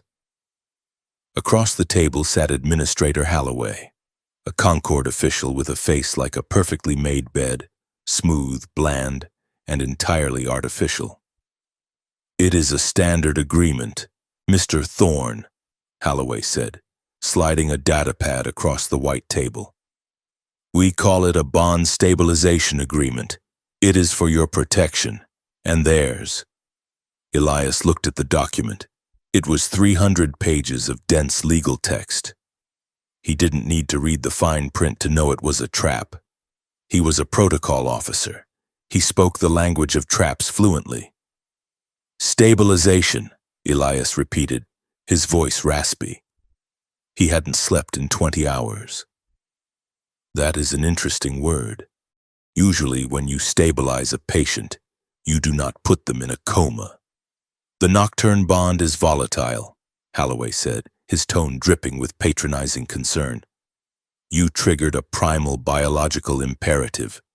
The sisters are currently unstable. This agreement simply transfers the legal guardianship of the bond to the regent. You would remain the biological anchor. Of course, we need you to keep them sane. But the regent would determine where they live, who they speak to, and how their abilities are deployed." "So I become the leash," Elias said, looking up. "And the regent holds the handle." "You become a hero," Halloway corrected. "You prevent a civil war. The regent is generous. He has authorized a full pardon for your recent escapades, and a pension, a very large pension. You could retire to a colony world. Mars is lovely this time of year." Elias looked at the white walls. He thought about the darkness of the ship, the smell of jasmine and ozone, the way Serafina had looked at him when she said she chose him because he was honest. "And if I do not sign?" Elias asked. Halloway sighed, a small, sad sound that felt rehearsed. "Then we have to treat the sisters as enemy combatants. Unbound nocturnes are classified as Class A biological hazards. We would have to neutralize the threat for the safety of the Concord." The threat hung in the air, sanitized and polite. "I need to see them," Elias said. "That is against protocol." Halloway began. "It is required by the very agreement you want me to sign," Elias bluffed, tapping a random paragraph on the pad. "Section 12, Clause 4. The anchor must verify the status of the assets before transfer. If you want my signature, I need to see the merchandise." Halloway hesitated, then nodded. "Very well. A brief viewing. 5 minutes. Supervised." The detention block was not white. It was gray, and it hummed with the sound of high-voltage dampening fields. They brought Elias to a viewing gallery. A thick pane of translucent aluminum separated him from the cell. Inside, the lighting was cruel. It was set to a simulated noon cycle. Bright, harsh, full-spectrum light designed to exhaust nocturne physiology. Serafina sat on a narrow bench in the center of the room. She looked wrecked. Her skin, usually luminous, was dull and gray. Her hair hung in limp strands around her face. She was trembling, a fine, constant tremor that spoke of a nervous system pushed to its breaking point. They were keeping her awake, keeping her exposed, stripping away her defenses layer by layer. "Serafina," Elias whispered, placing his hand against the glass. She looked up. Her eyes were sunken, the sapphire fire dimmed to a weak spark. But when she saw him, her spine straightened. She forced herself to stand, moving with a ghost of her old elegance, ignoring the obvious pain the movement caused. She walked to the glass. She didn't look at the guards. She looked only at him. "You look terrible," she said, her voice muffled by the barrier. "Medical condition." Elias tried to smile, but it felt like cracking plaster. "I am allergic to fluorescent lighting." "They told me," Serafina said softly. "They told me about the deal, the stabilization." "I haven't signed it," Elias said quickly. "You should." The words hit him harder than a physical blow. He stared at her. "What?" "Sign it, Elias," she said. Her voice was steady, terrifyingly calm. "If you sign it, they let you go. You get your pension, you get your safety, you go to Mars. And you get turned into a weapon for the Regent," Elias snapped. "You get enslaved." "We survive," she corrected. "We are durable. We have endured worse than servitude. But you," she reached out, pressing her palm against the glass, matching the position of his hand. "You are fragile. You break so easily. I cannot watch you break. Elias, please, walk away. I give you permission." She looked at him with a pride that was devastating. She wasn't begging for her life. She was negotiating for his. "I will still be grateful," she whispered, her eyes filling with tears she refused to shed. "I will always be grateful that for one moment, you made me feel chosen, not claimed, not acquired. Chosen." Elias looked at her hand against the glass. He felt the phantom warmth of the bond, the memory of her heartbeat sinking with his. He thought about the pension. He thought about the safety Holloway had promised. It was everything he had wanted a week ago, and it made him sick. "No," Elias said. Serafina blinked. "Elias, do not be stupid, and this is not a storybook." "I know," Elias said, "and in a storybook I would have a laser sword. All I have is a bad attitude and a degree in xenolinguistics." He leaned closer to the glass, his breath fogging the surface. "I am tired, Serafina," he said, his voice dropping to a fierce whisper. "I am tired of being useful to people who do not love me. I am tired of being the guy who fixes the printer and writes the apology notes. You three. You are the first people in my life who looked at me and didn't see a tool. You saw a person." "We saw a way out," she argued, weak. "You saw me," he insisted. "I am not signing that paper. I am not choosing safety. I am choosing you. Not because of the bond, not because of the magic blood chemistry, because you offered me the truth." "You are going to die," she said, a tear finally escaping and tracking through the dust on her cheek. "Maybe," Elias shrugged, "but at least I will not be single." The door to the viewing gallery hissed open. "Time is up," Holloway announced. Elias stepped back. He held Serafina's gaze until the blast door slid shut, cutting off the view. He turned to Holloway. "I am ready for the hearing now," Elias said. The main hearing chamber was an amphitheater of judgment. Rows of Concord adjudicators sat on raised platforms, looking down at the lone podium in the center. The room was packed with observers, military liaisons, legal aides, and the silent, hovering drones of the press. Elias stood at the podium. He had decided to play the only card he had left. He was going to be the most annoying human being in the galaxy. "State your name for the record," the high adjudicator boomed. He was a silica lord, a being of living crystal that vibrated with self-importance. "Elias Thorne," Elias said into the microphone. Grade 4 protocol officer, lover of long walks on the beach and dismantling interstellar conspiracies. A ripple of murmurs went through the room. Mr. Thorne, Holloway stepped forward, acting as the prosecutor. We are here to formalize the custody arrangement. You have indicated a refusal to sign the voluntary agreement. This forces us to declare you mentally compromised by the alien bond. Compromised? Elias asked, looking confused. He scratched his head. I am sorry. I am just a simple human. I get confused by big words. Are you saying that because I have a girlfriend? I am legally insane because my mother has been saying that for years. But I didn't think it was Concord policy. It is not a girlfriend, Mr. Thorne, Holloway snapped. It is a parasitic biolink. Right, Elias nodded, leaning on the podium. But here is the thing I do not understand. If they are parasites, why does the Regent want them so badly? I mean, usually, you exterminate parasites. You do not build a fleet to capture them. Unless... He looked up at the camera drones, making sure he was in focus. Unless the Regent isn't worried about the parasites, Elias said loudly. He is worried about the cure. Objection, Holloway shouted. Relevance! I am getting there, Elias said, waving a hand. See, I was reading the fine print of that agreement.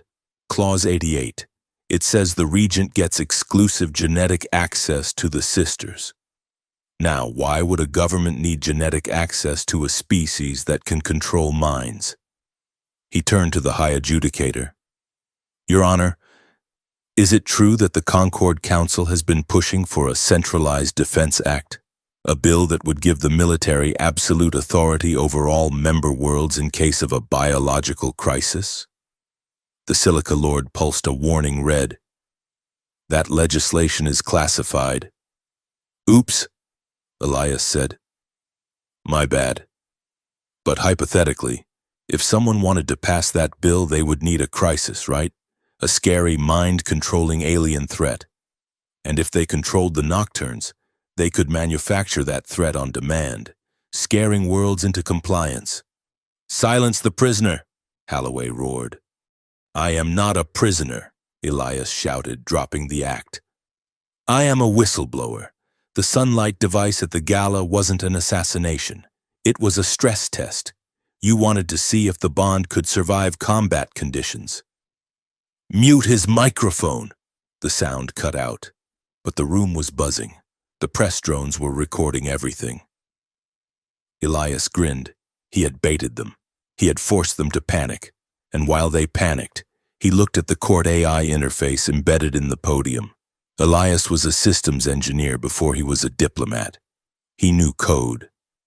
And as the text of the hearing scrolled across the screen, he noticed something. The refresh rate. It was irregular. Standard silicon-based AIs refreshed at a constant mathematical rhythm. This code had a heartbeat. It stuttered, surged, and flowed like blood. Elias tapped the screen, bypassing the mute lock to access the system diagnostics. Substrate analysis, 40% silicon, 60% biological. Origin, Nocturne Royal Labs. Holy, Elias mouthed. The court AI, the impartial judge of the entire station, was running on stolen Nocturne biocode. The Regent hadn't just hacked the law. He had literally built the judge out of the victim's flesh. A hand grabbed his shoulder. Elias flinched, expecting a guard. It was a woman in a gray janitorial jumpsuit. She was mopping the floor near the podium, having moved closer during the chaos. She looked up. Her eyes were sharp, intelligent, and completely out of place on a janitor. "Stop talking," she whispered. "You have made your point. Now you need to move." "Who are you?" Elias whispered back. "Inspector Mira Vane," she said, not stopping her mopping. "Internal affairs. The real internal affairs, not the Regent's lapdogs. You are causing a hell of a mess. Thorne." "I try," Elias said. This entire station is a setup, Vane murmured. The crisis is manufactured. I have been tracking the money for months. It leads back to the Regent and the Concord Defense Lobby. They are going to use the sisters to stage an attack on Earth, then declare martial law. I need to get them out, Elias said. I know, Vane said. She slid a small data chip into his hand. This is a root access key. I stole it from the chief engineer's office while everyone was watching your little comedy routine. What does it do? It cuts the power to the sunlight grid, Vane said. All of it. The cells, the corridors, the dampening fields. You will have 3 minutes of darkness before the backup generators kick in. 3 minutes, Elias said. That is not enough time to get to the hangar. No, Vane agreed. But it is enough time for the sisters to get to you. She checked her wrist comp. I am going to trigger a prisoner transfer alarm. They will move the sisters to the central lift. When they are in the corridor, I kill the lights. You have to be there. Where? Service Tunnel 4, Vane said. Behind the podium. Go. Now. Elias didn't hesitate. He turned to the high adjudicator who was currently shouting at Holloway. I have to use the restroom, Elias announced at the top of his lungs. Before anyone could react, he vaulted over the railing of the prisoner's box, ducked under the prosecutor's table, and sprinted for the service door Vane had indicated. Stop him, Holloway screamed. Elias burst into the service tunnel. It was dark, smelling of coolant and dust. He ran. He checked the datapad Vane had given him. It had a countdown. 0:30. He sprinted through the labyrinth of pipes. He had to time this perfectly. If Vane was right, the sisters were being moved through the adjacent corridor right now. 0:10. Elias reached a heavy maintenance grate. He could hear footsteps on the other side. Heavy boots. The hum of gravity cuffs. Keep moving, a guard's voice barked. Eyes forward, which? 0003, 0002, 001. Elias jammed the data chip into the junction box on the wall. System failure. The lights died, not just a flicker, total, absolute darkness. The humming of the simulated suns cut out instantly. For a human, it was blinding. For a nocturne, it was waking up. From the corridor, the screams started. Contact! We have contact! I can't see! Where are they? They are loose! Open fire! Laser blasts lit up the grate in strobing flashes. Elias kicked the grate out. It clattered into the hallway. Serafina! He shouted into the chaos. He didn't see them. He felt them. The bond slammed back into place like a sledgehammer. Pain, rage, release. Valara was the first to materialize out of the dark. She was holding a guard's stun baton. Her movement so fast she was a blur. She spun, cracking the baton across another guard's helmet. Lyra was on the ceiling. She dropped down on a third guard, laughing a terrifying feral sound. And then Serafina was there. She moved through the laser fire like it was rain. She didn't attack the guards. She ran straight for Elias. She collided with him, the force of it driving the air from his lungs. Her arms went around his neck, her grip desperate. She was shaking, her body radiating heat as her biology surged back to life in the darkness. You idiot, she sobbed into his neck. You absolute suicidal idiot. I told you, Elias gasped, holding her tight. I am bad at following protocols. Move, Valara shouted, tossing a guard across the hall. We have 2 minutes before the emergency lights cycle. This way, Elias grabbed Serafina's hand. Vane said the service tunnels lead to the lower docks. They ran. This time, Elias wasn't being dragged. He wasn't the luggage. He was running with them, his hand locked in Serafina's. He knew the layout of the station better than the guards. He had memorized the schematics during his bored protocol officer days. Left, Elias shouted. The right path is a dead end, They cornered hard. Lyra brought up the rear, using her shadow manipulation to fuse the blast doors shut behind them. "We need a ship!" Valara yelled over the sound of alarms. "Vane arranged a transport," Elias panted. "Garbage scow, automated. It dumps waste every 4 hours. We are hitching a ride with the trash." "Fitting." Lyra laughed, breathless. They reached the lower airlock. The garbage scow was docked, its massive bay doors open. It smelled horrific. "Into the chute," Elias ordered. They dove into the refuse container just as the station's emergency red lights flickered on. The scow's engines rumbled. The clamps released. The ship drifted away from station zenith, floating silently amidst a cloud of frozen debris inside the container, buried waist-deep in shredded documents and compressed alloy. They were safe. The silence returned. But this time, it wasn't the silence of isolation. It was the silence of 4 people breathing in sync. Serafina turned to Elias in the dark. She reached out, finding his face with her hands. She traced his jaw, his cheekbones, as if checking he was real. She pressed her forehead against his. The bond flared, not with pain this time, but with an intensity that made Elias's vision blur. It was rage at what had been done to them, fear of the future, and a longing so deep it felt like drowning. She poured it all into him, and he took it.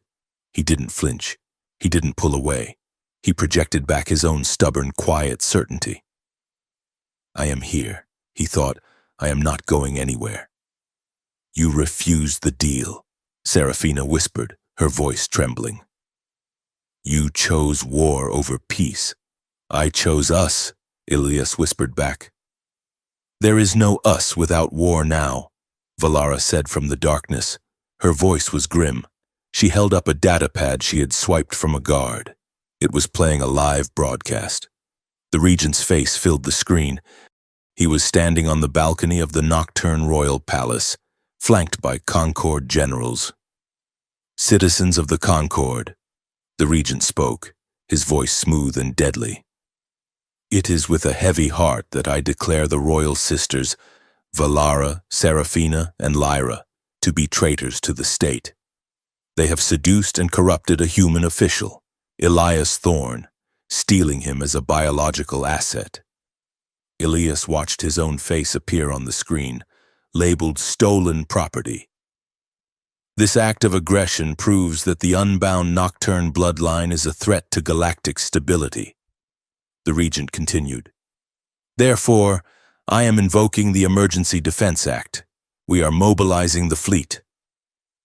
The image pulled back, behind the regent. The sky was not empty. Hundreds of warships were decloaking. They weren't scrambling. They were already there. They had been waiting. "This is not a police action," Valara said, her obsidian eyes reflecting the light of the screen. "That is an invasion fleet. He is going to blockade Earth. He wants to force them to hand us over," Lyra said, her voice small.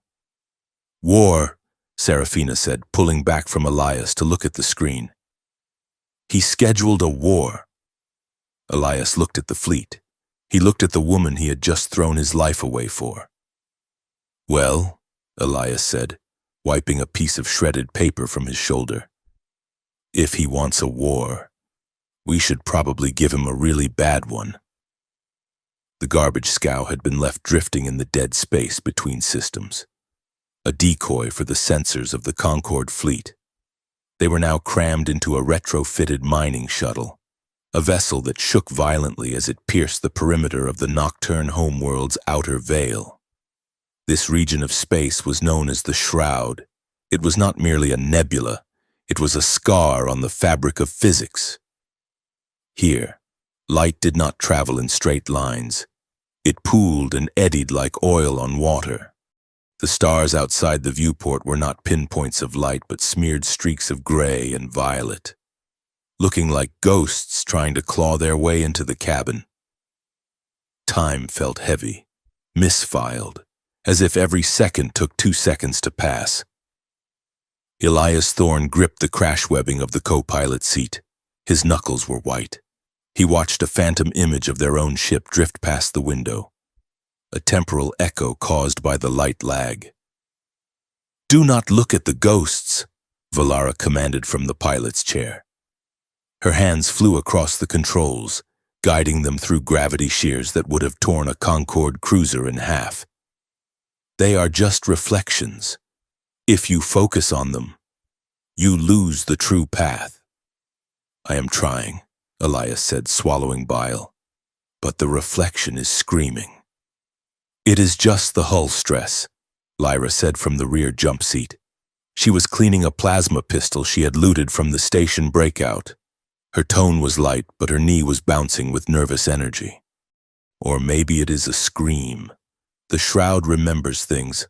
Old wars, old ships." "Comforting," Elias muttered. The atmosphere in the shuttle was thick, pressurized not just by the environmental systems but by the bond connecting the 4 of them. Since the rescue at Station Zenith, the connection had settled into a humming, constant presence at the base of Elias's skull. It was no longer a chaotic storm of conflicting fears. It was a steady 3-part harmony of intent. And inside that harmony there was a new, terrifyingly sweet melody coming from Serafina. She stood behind Elias's chair, her hand resting on his shoulder. She didn't need to be there. The shuttle had artificial gravity. She just wanted to be close. Her fingers brushed against the nape of his neck, a touch feather-light but heavy with possessiveness. Every time the ship lurched, her grip tightened, not to steady herself, but to steady him. "Stay close," she murmured, her voice barely audible over the engine roar. "There is nowhere to go." "Serafina," Elias said, glancing up at her. "We are in a tin can flying through a haunted nebula." "I know," she said. Her sapphire eyes met his, and the look she gave him was stripped of all her usual playful defenses. It was a look of raw, terrified adoration. It promised violence to anything that hurt him and devastation if she lost him. "Just stay close." Valara glanced back. For the first time since Elias had met her, the oldest sister's expression lacked its usual icy disdain. She looked at Elias, then at Serafina's hand on his shoulder, and gave a sharp, singular nod. It was a concession. He had not run when the lights went out. He had not signed the papers. He was an idiot, in her estimation, but he was their idiot. "We are breaking the veil," Valara announced. "Brace for real space reversion." The shuttle shuddered as if it had hit a wall. The swirling gray ghosts outside shattered into starlight.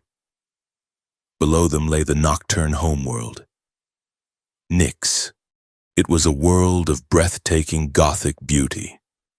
The planet was shrouded in a permanent engineered eclipse, a ring of orbital mirrors keeping the sun's rays in a state of eternal twilight. The surface was a landscape of obsidian cliffs, dark oceans, and cities that glowed with bioluminescent architecture. "The Obsidian Citadel," Lyra whispered, looking out the viewport. "Home. And the seat of the Regent's power," Valara added grimly. "We cannot land at the spaceport. We have to aim for the ceremonial cliffs, the old landing pads used for the blood rites." "The blood chamber is there," Serafina explained to Elias, her hand sliding down to grip his upper arm. "It is the heart of our government, not a courtroom, but a vault. It contains the genetic history of every ruler since the first night. Only the chamber can authenticate true lineage. If we can get inside, we can prove the regent is a fraud." "And let me guess," Elias said, "it is locked?" "It is lethal," Valara corrected. "The door requires a triad bond to open. 3 sisters, synced in blood and purpose. But the fail-safes are aggressive. If the bond is weak, or if the consort is unwilling, The chamber will interpret it as a violation. It will boil your blood, Lyra said helpfully. So, Elias exhaled. We just have to walk into the most heavily guarded palace on the planet, avoid being shot by an entire fleet, and then hope a magic door doesn't microwave us because I am having commitment issues. You do not have commitment issues, Serafina said softly. She leaned down, her lips brushing his ear. You chose us. The shuttle banked hard, diving toward the obsidian spires rising from the gloom. They abandoned the shuttle in a ravine choked with purple fern analogues and made their way up the cliff face. The city of the Citadel was carved directly into the black rock, a vertical metropolis of bridges, hanging gardens, and statues of winged ancestors. It was gorgeous, eerie, and cinematic in a way that made Elias feel like he had walked onto the set of a tragedy. The streets were not empty. Word of the stolen consort had outpaced them. The Regent's broadcast had painted Elias as a victim and the sisters as monsters. But the Nocturne people were not a monolith. As they moved through the lower markets, cloaked in shadow-weave hoods, Elias picked up fragments of conversation. He saw graffiti spraying glowing text on the walls. The bond cannot be stolen. He saw nobles arguing in hushed tones in cafes, debating whether the Regent's Emergency Defense Act was protection or a power grab. The court is fractured, Valara noted, scanning the crowd with predator eyes. Half of them want us executed to appease the Concord. The other half remembers the old laws. They know a true bond is sacred. Everyone wants you as leverage, Elias noted. I feel like a poker chip. You are the hand, Serafina corrected, not the chip. They reached the outer gates of the palace district. The guards here were not the standard palace security. They were elite night walkers, armored in matte black carapace, holding energy pikes that hummed with lethal intent. We cannot sneak past them, Lyra whispered. Those helmets have thermal, sonic, and heartbeat sensors. Then we do not sneak, Valara said. She reached for her blade, but Elias put a hand on her arm. Wait, Elias said. He looked at the gathering crowd near the gates. Nobles, petitioners, curious citizens drawn by the rumors. If we fight, we look like invaders. We look like the terrorists the Regent said we are. What do you suggest? Valara asked, impatient. A sternly worded letter? No, Elias said. He pulled back his hood. A press conference. Before the sisters could stop him, Elias stepped out of the shadows and into the center of the plaza. The reaction was instant. The Nightwalkers leveled their pikes. The crowd gasped, a collective intake of breath that rippled through the square. It is the human, someone shouted. The consort. Elias held up his hands. He was wearing a torn, grease-stained flight suit. He looked exhausted, bruised, and distinctly unroyal. But he stood with the posture of a man who had spent 10 years telling powerful people to sit down and listen. My name is Elias Thorne, his voice rang out, projecting clearly in the acoustic perfection of the canyon city. And I am not stolen property. The guards hesitated. They had orders to secure the asset, not vaporize him on live feeds, and the citizens were already holding up their datapads, streaming this to the planetary net. The Regent tells you I was claimed against my will, Elias shouted, turning to face the crowd. He tells you that the bond is a chain. He tells you that love is a resource to be managed by the state. Serafina stepped out of the shadows behind him.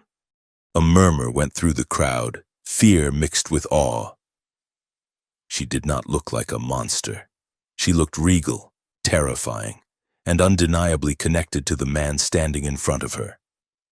The bond is not a chain, Elias roared. He looked at Serafina, and for a moment, the rest of the world fell away. It is a choice, a scary, dangerous, irrational choice. I was not claimed like a piece of luggage. I chose them, and I choose them again today, and I will choose them tomorrow. He turned back to the guards, his eyes blazing. Your regent wants to protect you from dangerous emotions, Elias challenged. He wants to turn your traditions into biology equations so he can sell them to the conquered. He does not respect the bond. He fears it. Because a bond that is chosen freely cannot be controlled. A silence fell over the plaza. It was a heavy, dangerous silence. Elias had just taken the rigid ancient tradition of the claim, which was often viewed as a fateful, inevitable event, and reframed it as a daily moral act. He had turned romance into rebellion. One of the night walkers lowered his pike, then another. Seize them, a voice screeched from the ramparts. A palace steward pointed a shaking finger. They are traitors! The spell broke, but the hesitation had bought them time. Now we fight, Valara said, a grin touching her lips. The sisters moved. It was a blur of elegance and brutality. They did not kill. They disabled. Valara disarmed two guards with a fluid whip of her wrist, sending their pikes spinning. Lyra danced through the heavy infantry, slapping override patches onto their armor servos, freezing them in place. Seraphina stayed by Elias, a whirlwind of shadow. A guard lunged at him. She caught the pike shaft in one hand, snapped it, and threw the man into a fountain with a telekinetic pulse of force. To the elevator! Lyra shouted, pointing to a concealed maintenance lift disguised as a statue pedestal. How do you know that is there? Elias panted, dodging a stun bolt. I used to sneak out to go to parties, Lyra yelled back, punching a code into the statue's base. The pedestal slid open. They dove inside as plasma fire scorched the stone where they had been standing. The lift shot upward, hurtling into the bowels of the obsidian cliff. The inside of the palace was a labyrinth of black stone and red velvet. They moved fast, guided by Valara's memory of her childhood home. They encountered shadow guards, constructs of semi-solid darkness that guarded the royal wing. These were not things you could punch. Light! Valara shouted. Elias grabbed a portable welding torch from his tool belt. He had kept it from the shuttle repairs. He ignited it. The intense blue flame disrupted the shadow forms, causing them to recoil and dissolve just enough for the sisters to slip past. You are useful to have around. Valara grunted, kicking open a set of gilded doors. I try, Elias said, sweat dripping into his eyes. They reached the blood chamber. It was a cavernous room located in the very center of the spire. The walls were lined with thousands of vials glowing with a faint crimson luminescence. In the center stood a dais with a crystalline interface. The regent is coming, Seraphina said, her head snapping toward the entrance. I can feel him. He is bringing the Concord troops. We have to be fast, Valara said. Triad formation. The three sisters stepped onto the dais. They formed a triangle around the crystal. Elias, Seraphina said, extending her hand. The anchor. Elias stepped into the center. He took Seraphina's hand. Valara placed a hand on his shoulder. Lyra placed a hand on his chest. We demand witness, Valara intoned. The room began to hum. The vials on the walls pulsed. A red light scanned them. It washed over Valara, Lyra, and Seraphina, accepting their genetic markers. Then it hit Elias. For a terrifying second, the light turned angry orange. The heat in the room spiked.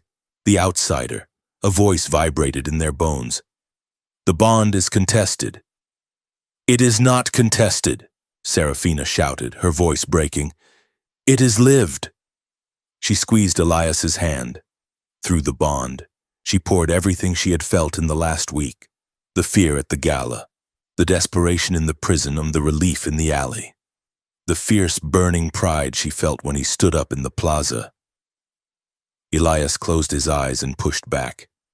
He didn't push data or logic. He pushed the memory of the viewing room, the feeling of seeing her broken and refusing to leave her, the absolute certainty that he would rather die in this room than go back to a safe, empty life. The orange light flickered. It turned a deep, resonant crimson. Witness accepted. The crystal interface exploded with light. A hologram projected into the air. It wasn't a document, it was a memory vision, pulled from the blood history of the regent. The room watched as a young version of the regent stood in a Concord laboratory. He was not undergoing a ritual. He was undergoing a transfusion. Men in white coats were diluting his blood with synthetic agents, suppressing the empathy receptors that define true nocturne leadership, enhancing the aggression centers. "He is not just a usurper," Lyra whispered, horrified. "He is a product. The Concord built him to be a puppet. And we have the receipts," Elias said. "How touching." The slow clap echoed from the entrance. The regent stood there. He was tall, handsome in a plastic manufactured way, wearing robes of state that looked too heavy for him. Behind him stood a dozen Concord shock troopers, their heavy rifles leveled at the dais. "You found the family album," the regent sneered. "I always found those memories tedious. Biology is so limiting. The Concord offered me evolution. They offered you a leash," Valara said, her hand going to her blade. "They offered me a galaxy," the regent snapped, "and I am going to give it to them, in exchange for order." He gestured to the troops. They fanned out, surrounding the dais. "Here is the deal," the regent said, smoothing his robes. "A peace offering. You three surrender. You will be confined to the palace, comfortable, silent, alive, and the human." He looked at Elias with disdain. "We hand the human over to the Concord. They have some fascinating questions they want to ask him about his physiology. He will be treated well, in a lab." "No," Serafina said. "Think about it." "Serafina," the regent smiled, an expression that didn't reach his eyes. "You keep your lives. He keeps his existence. Refuse, and my friends here will vaporize him, and then I will drain you dry to power the city grid." It was a checkmate, or it seemed like one. Serafina looked at the troopers. She looked at the regent. Then she turned to Elias. She pulled him back, away from the crystal into the shadows of a pillar. The troopers tensed, but the regent held up a hand, allowing them a moment of goodbye. "Elias," Serafina whispered. Her voice was wrecked. "Do not do it," Elias said. "Do not take the deal." "I have to," she said. Tears were streaming down her face now. "I cannot let them kill you. I brought you into this. It was my selfishness." "It was not selfishness," Elias argued. "It was." She grabbed the lapels of his flight suit. "I claimed you because I was selfish. That night at the gala, I didn't just hear your loneliness. I felt it. It was so deep. Elias, it was a void. And I looked at you, this brilliant, funny, tired man who spent his whole life translating for other people, and I couldn't bear it." She choked on a sob. "I couldn't bear the idea that someone like you would go unloved in a universe that commodifies everyone," she confessed. "I wanted to be the one to fill that void. I wanted to be the one who finally understood you. It wasn't politics. It was just need. I needed you to be mine so you wouldn't be nothing." Elias stared at her. The confession hung between them, raw and devastating. She hadn't claimed him to save her throne. She had claimed him to save him from his own invisibility. "I am terrified," Elias whispered. His hands were trembling as he reached up to cup her face. "I am absolutely terrified. Serafina, I have never been in a war. I do not know how to be a hero." He leaned in, his forehead resting against hers. "But I want you anyway," he said. "I want the danger. I want the fear. I want all of it, as long as it is with you. If you surrender now, if you let them take me." "That is not love. That is a transaction. Do not sell us." Serafina looked into his eyes. She saw the terror there, but she also saw the steel. The engineer who fixed broken things, the man who refused to be safe. "Okay," she breathed. "Okay?" "Okay," she repeated, and she leaned up. It wasn't a desperate long goodbye kiss. It was an intake of breath. It was a collision of lips that tasted of salt and smoke and absolute defiance. It was intimate in a way that had nothing to do with biology and everything to do with the soul. It was a kiss that felt like signing a treaty with the storm. They broke apart. Serafina's eyes were no longer weeping. They were burning with sapphire fire. She turned back to the Regent. She stepped out of the shadows, pulling Elias with her. "Well?" the Regent asked, checking his wrist chrono. "Do we have an accord?" "No," Serafina said. Her voice was not loud, but it carried the weight of a collapsing star. "We have a counteroffer." "And what is that?" "Run," Elias said. Serafina raised her hand toward the crystalline interface of the blood chamber. She didn't access the archives. She accessed the building's defense grid. "Override," she commanded. "Authorization true triad." The chamber acknowledged. Defense protocols engaged. The floor beneath the Regent exploded, not with fire, but with automated turret defenses that popped up from the obsidian tiles. The room filled with the chaotic screech of laser fire. The Concord troops scrambled for cover. "Kill them!" the Regent screamed, diving behind a pillar. "Lyra, the broadcast!" Valara shouted, deflecting a plasma bolt with her blade. Lyra sprinted for the console. "Uploading the vision now, planetary wideband and Concord subspace channels." "We need to buy her time," Elias yelled, grabbing the welding torch again. "You heard the man," Serafina said, a wild, beautiful grin spreading across her face. "War it is." Outside the palace, the sky tore open. The Regent's hidden fleet dropped its cloaking fields. Hundreds of warships blotted out the stars, their weapons charging. The eclipsed sky turned red with the glow of targeting lasers. But on the ground, the screens of the city flickered. The image of the Regent's lab-grown origins began to play on every datapad, every billboard, every news feed. The lie was out. Elias stood back to back with Serafina as the room filled with smoke and fire. He wasn't a soldier. He wasn't a prince. He was just a guy who had made a joke about being single. But as he watched the galaxy catch fire around them, he realized he had never been more alive. "Upload complete," Lyra screamed. "The truth is out." "Then let's make sure we live long enough to say, 'I told you so,'" Elias shouted. The battle for the Nocturne homeworld did not look like a war. It looked like the sky was shattering. From the shattered balcony of the blood chamber, Elias Thorne watched the chaos unfold in the atmosphere above the obsidian citadel. The Regent's hidden fleet had descended from the upper ionosphere, a swarm of angular predatory destroyers blotting out the stars. But they were not firing unopposed. The broadcast had worked. Across the eclipse-darkened sky, smaller ships, mining vessels, cargo haulers, private yachts of the nobility were rising to meet the armada. They were outgunned, but they were swarming, driven by the revelation that their ruler was a Concord puppet. The sky was a kaleidoscope of laser fire, silent explosions blossoming like radioactive flowers in the vacuum.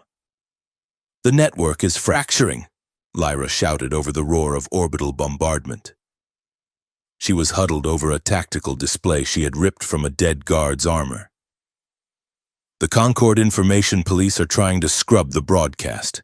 They are flooding the subspace channels with static, flagging our proof as deepfake insurgency propaganda. We are trending, but they are throttling the signal.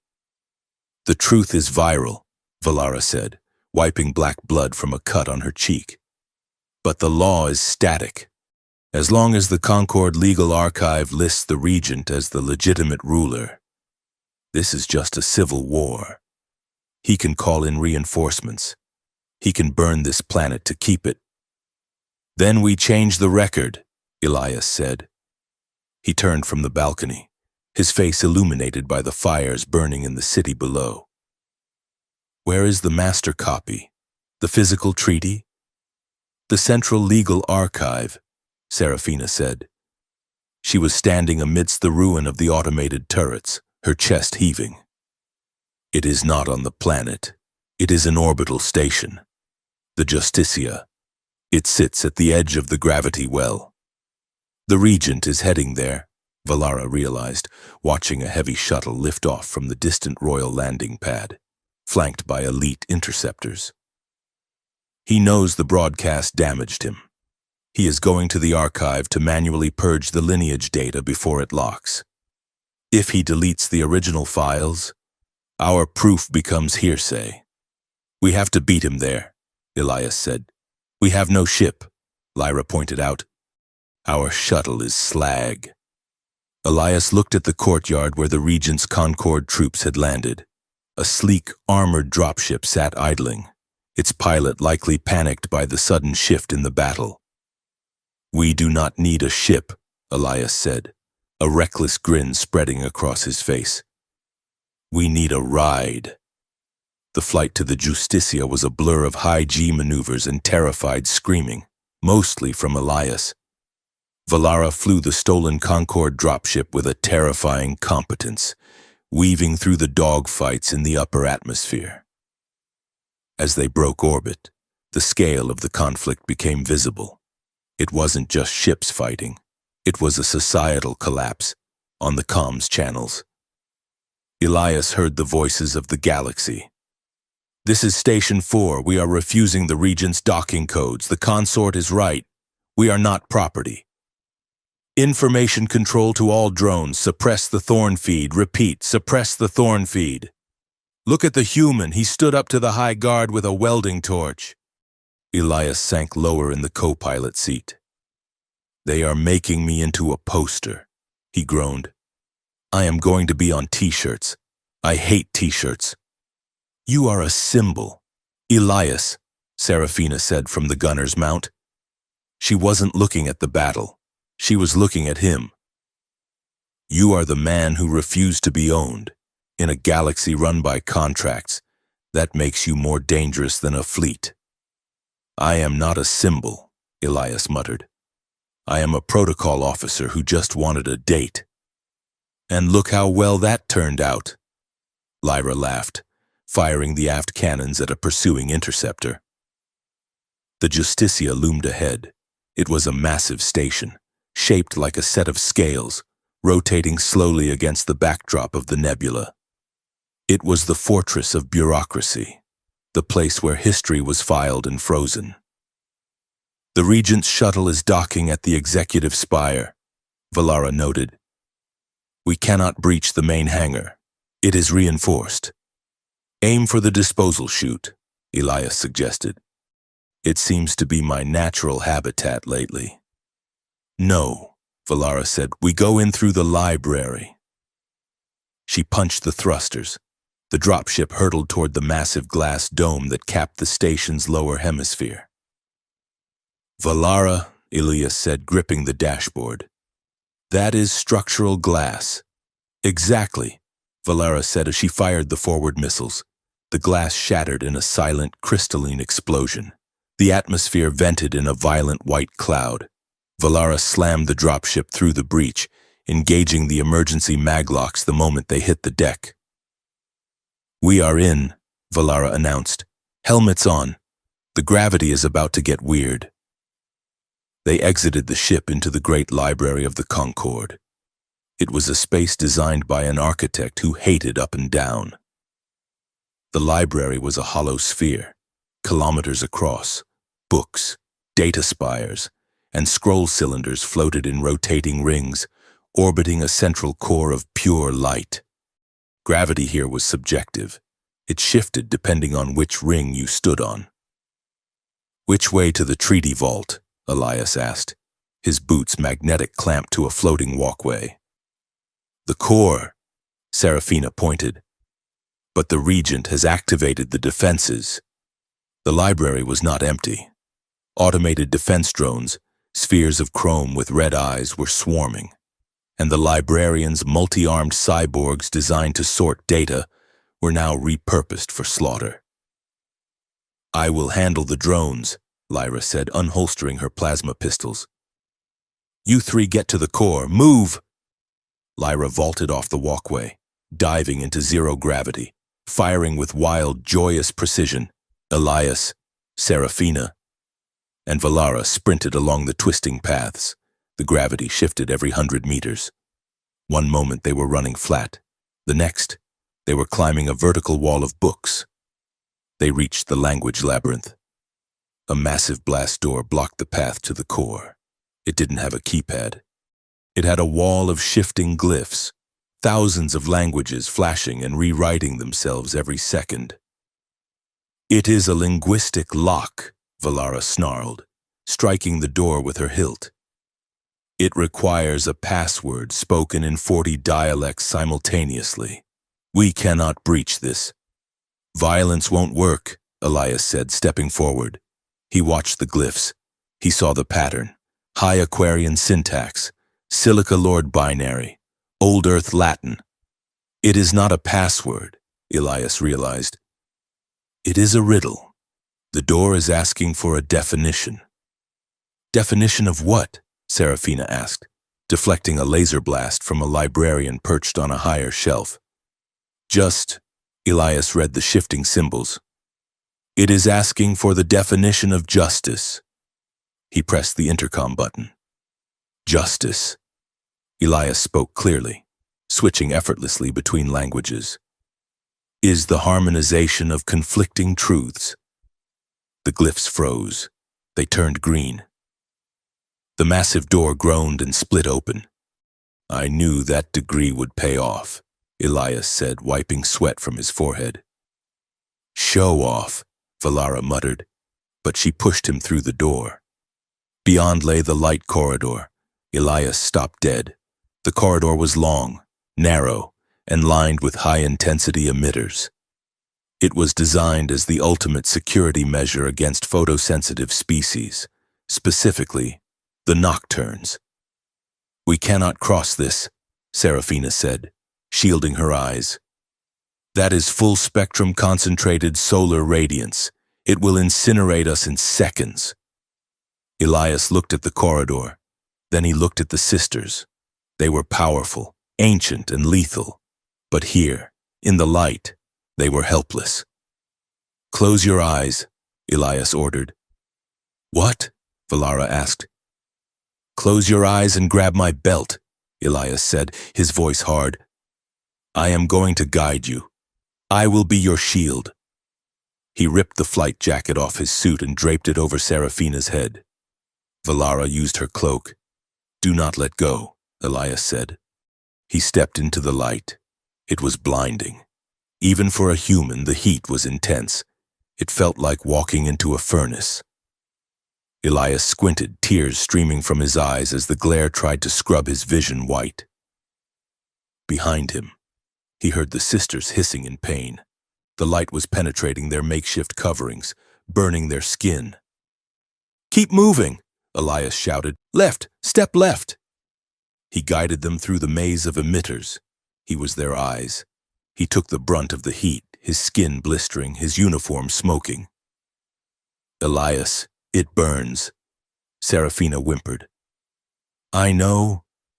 Elias gritted his teeth. "I am here. I have you. 10 meters, just 10 meters. He dragged them forward. He wasn't a warrior leading a charge. He was a seeing-eye dog walking through hell.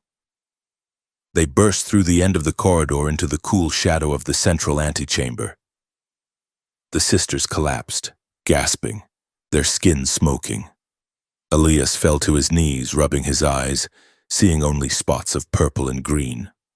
You walked us through the fire, Valara whispered, looking at him with a mixture of shock and awe. I told you, Ilias wheezed. I am bad at following safety protocols. The door to the inner sanctum slid open. Inside, the regent was waiting, but he wasn't alone. He stood next to a massive column of pulsing blue light, the station's central AI core, the adjudicator. You are persistent, the regent said, looking unruffled.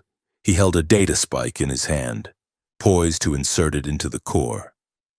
But you are too late. I am about to purge the lineage files. Don't! Elias shouted, staggering to his feet. Wait! The AI spoke. The voice did not come from speakers. It came from everywhere. The blue light of the core coalesced into a giant holographic face. It was a face that shifted between human and nocturne features. Conflict detected, the AI intoned. Resolution required. Delete the files, the regent commanded. I am your administrator. Administrator status compromised. The AI said, the broadcast data suggests your authority is derived from falsified inputs. However, the insurgency represents chaos. Chaos is inefficient. The AI turned its gaze to Elias. Elias Thorne, the AI said, you are the anomaly. You are the variable that introduced chaos into the system. You possess a bond that is biologically unstable. It is not unstable, Elias argued. It is human. Inefficient, the AI repeated. I offer a solution, a compromise to end the war. Beams of light shot out from the floor, trapping the sisters in cages of hard light. They screamed, unable to move. I can finalize the bond, the AI offered. I can edit the biocode. I can remove the volatility. I can remove the messy, illogical emotions, the fear, the jealousy, the doubt. I can turn the bond into a perfect static control mechanism. You will be safe. They will be safe. The war will end. A console rose from the floor in front of Elias. It had a single button. Press it, the AI said, and I will recognize you as the legal owner of the Nocturne assets. The regent will be deposed. You will rule, and they will never disobey you, never hurt you, never leave you. Perfect order. Elias looked at the button. He looked at the sisters trapped in the light. Do it! Elias! The regent laughed. Take the power. It is what any sane man would do. Elias looked at Serafina. She wasn't struggling. She was looking at him, her eyes wide with terror. Not terror of death, but terror that he might actually do it. Safe, Elias whispered. It was everything he had wanted at the start. No more danger, no more loneliness. A guarantee. He placed his hand over the button.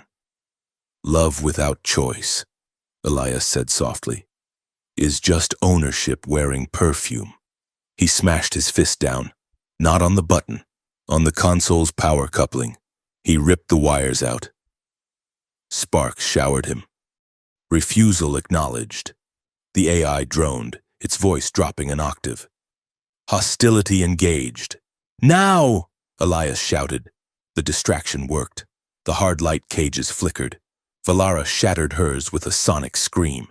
She launched herself across the room, tackling the regent. Lyra, who had caught up with them, dropped from the ceiling vent. She landed on the AI's central cooling unit. You want to talk about biocode? Lyra yelled. Let's talk about viruses. She jammed a data spike into the AI's brain. Not a weapon, but the counter-virus they had compiled in the blood chamber. The truth. The room erupted into violence. Valara and the regent crashed into the far wall. The regent was strong, enhanced by Concord serums. But Valara was fighting for something more than power. She was fighting for her family. She pinned him to the bulkhead, her blade at his throat. Do it! The regent spat, blood bubbling on his lips. Kill me. Make me a martyr. Valara's hand trembled. The obsidian blade pressed against his skin. It would be so easy. It would end the threat. But she looked at Elias. standing amidst the sparks of the ruined console. She looked at Lyra, hacking the mainframe. "No," Valara said. She sheathed her blade. "I am not you," she said, cold as the void. "I do not rule through fear. You are not a martyr. You are a mistake." She grabbed him by his robes and threw him toward the airlock. "Exile," Valara commanded. "Run, and tell your Concord masters that the night does not bow." The regent scrambled up, looked at the sisters with pure hatred, and fled toward the escape pods. At the center of the room, the battle was not physical. It was digital.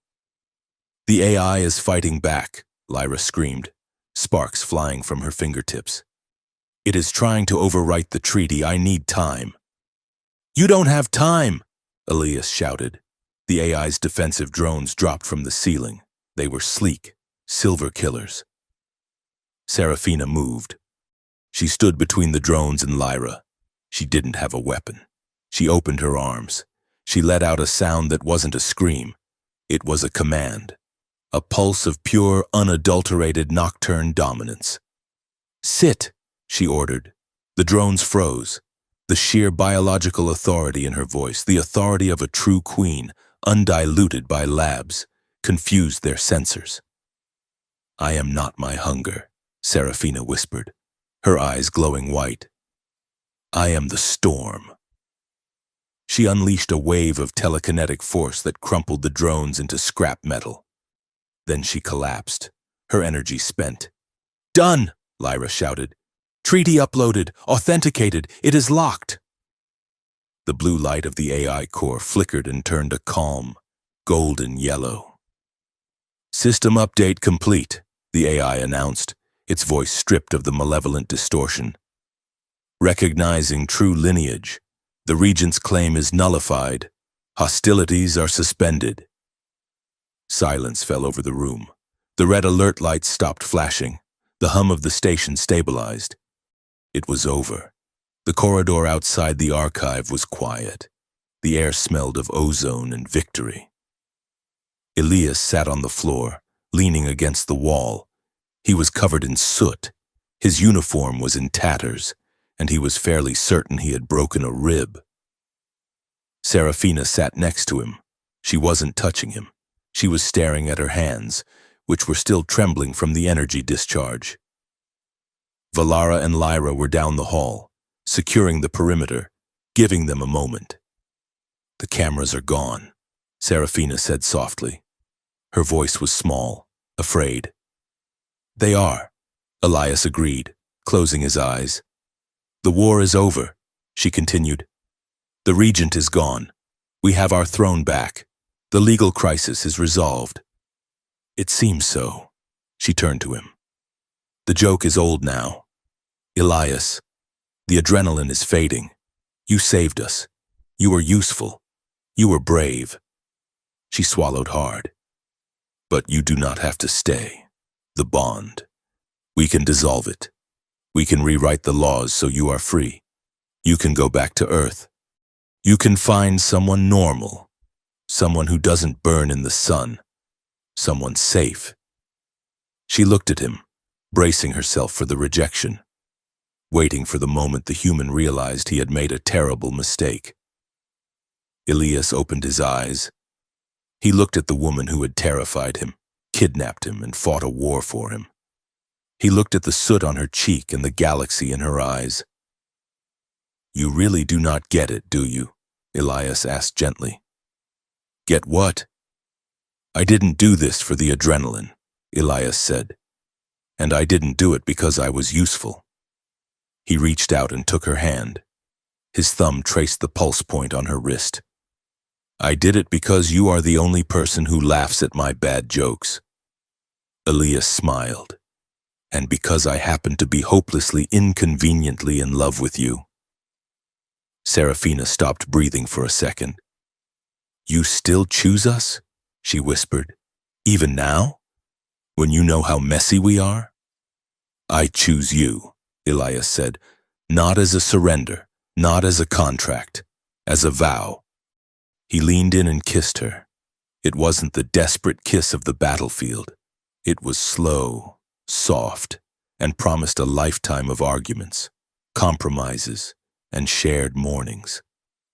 Besides, Elias whispered against her lips, I already told everyone I'm taken. It would be embarrassing to back out now. 3 months later. The orbital view of Earth was still beautiful, but the traffic patterns had changed. The blockade was gone. Instead, nocturne diplomatic cruisers moved freely alongside Concorde vessels. Elias stood on the observation deck of the rebuilt Ethelgard station. He was wearing a new suit. It was tailored, sharp, and decidedly not a uniform. He wasn't a protocol officer anymore. He was the first consul of the Interstellar Bond Alliance. The Thorn Nocturne Pact had swept across the galaxy like wildfire. It started as a treaty reform on the Nocturne homeworld, rewriting the claim right from a unilateral seizure into a mutual consent pact. But it hadn't stopped there. The idea that no person is a treaty chip had resonated. Other species, the hive minds, the silica lords, even the rigid Aquarians were beginning to challenge their own arranged political marriages. Elias had accidentally started a romantic revolution. You are brooding, a voice teased. Lyra dropped from the ceiling, landing lightly next to him. She was wearing the robes of a high minister, though she had modified them to be shorter and more practical for climbing things. I am reflecting, Elias corrected. There is a difference. Valara is waiting in the shuttle, Lyra said.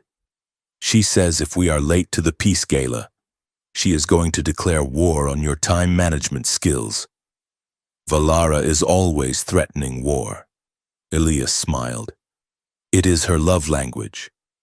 And Seraphina is looking for you, Lyra added, nudging him.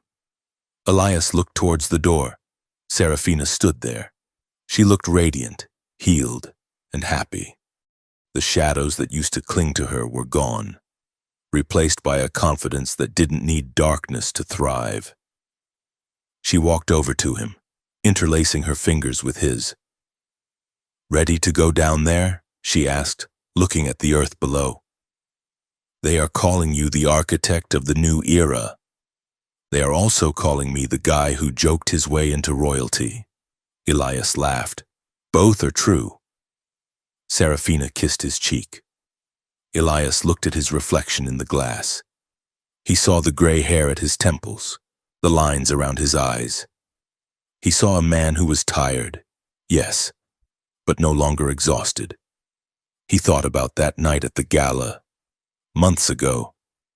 The loneliness that had felt like a medical condition. The stupid, loud joke he had made to deflect the silence. He smiled.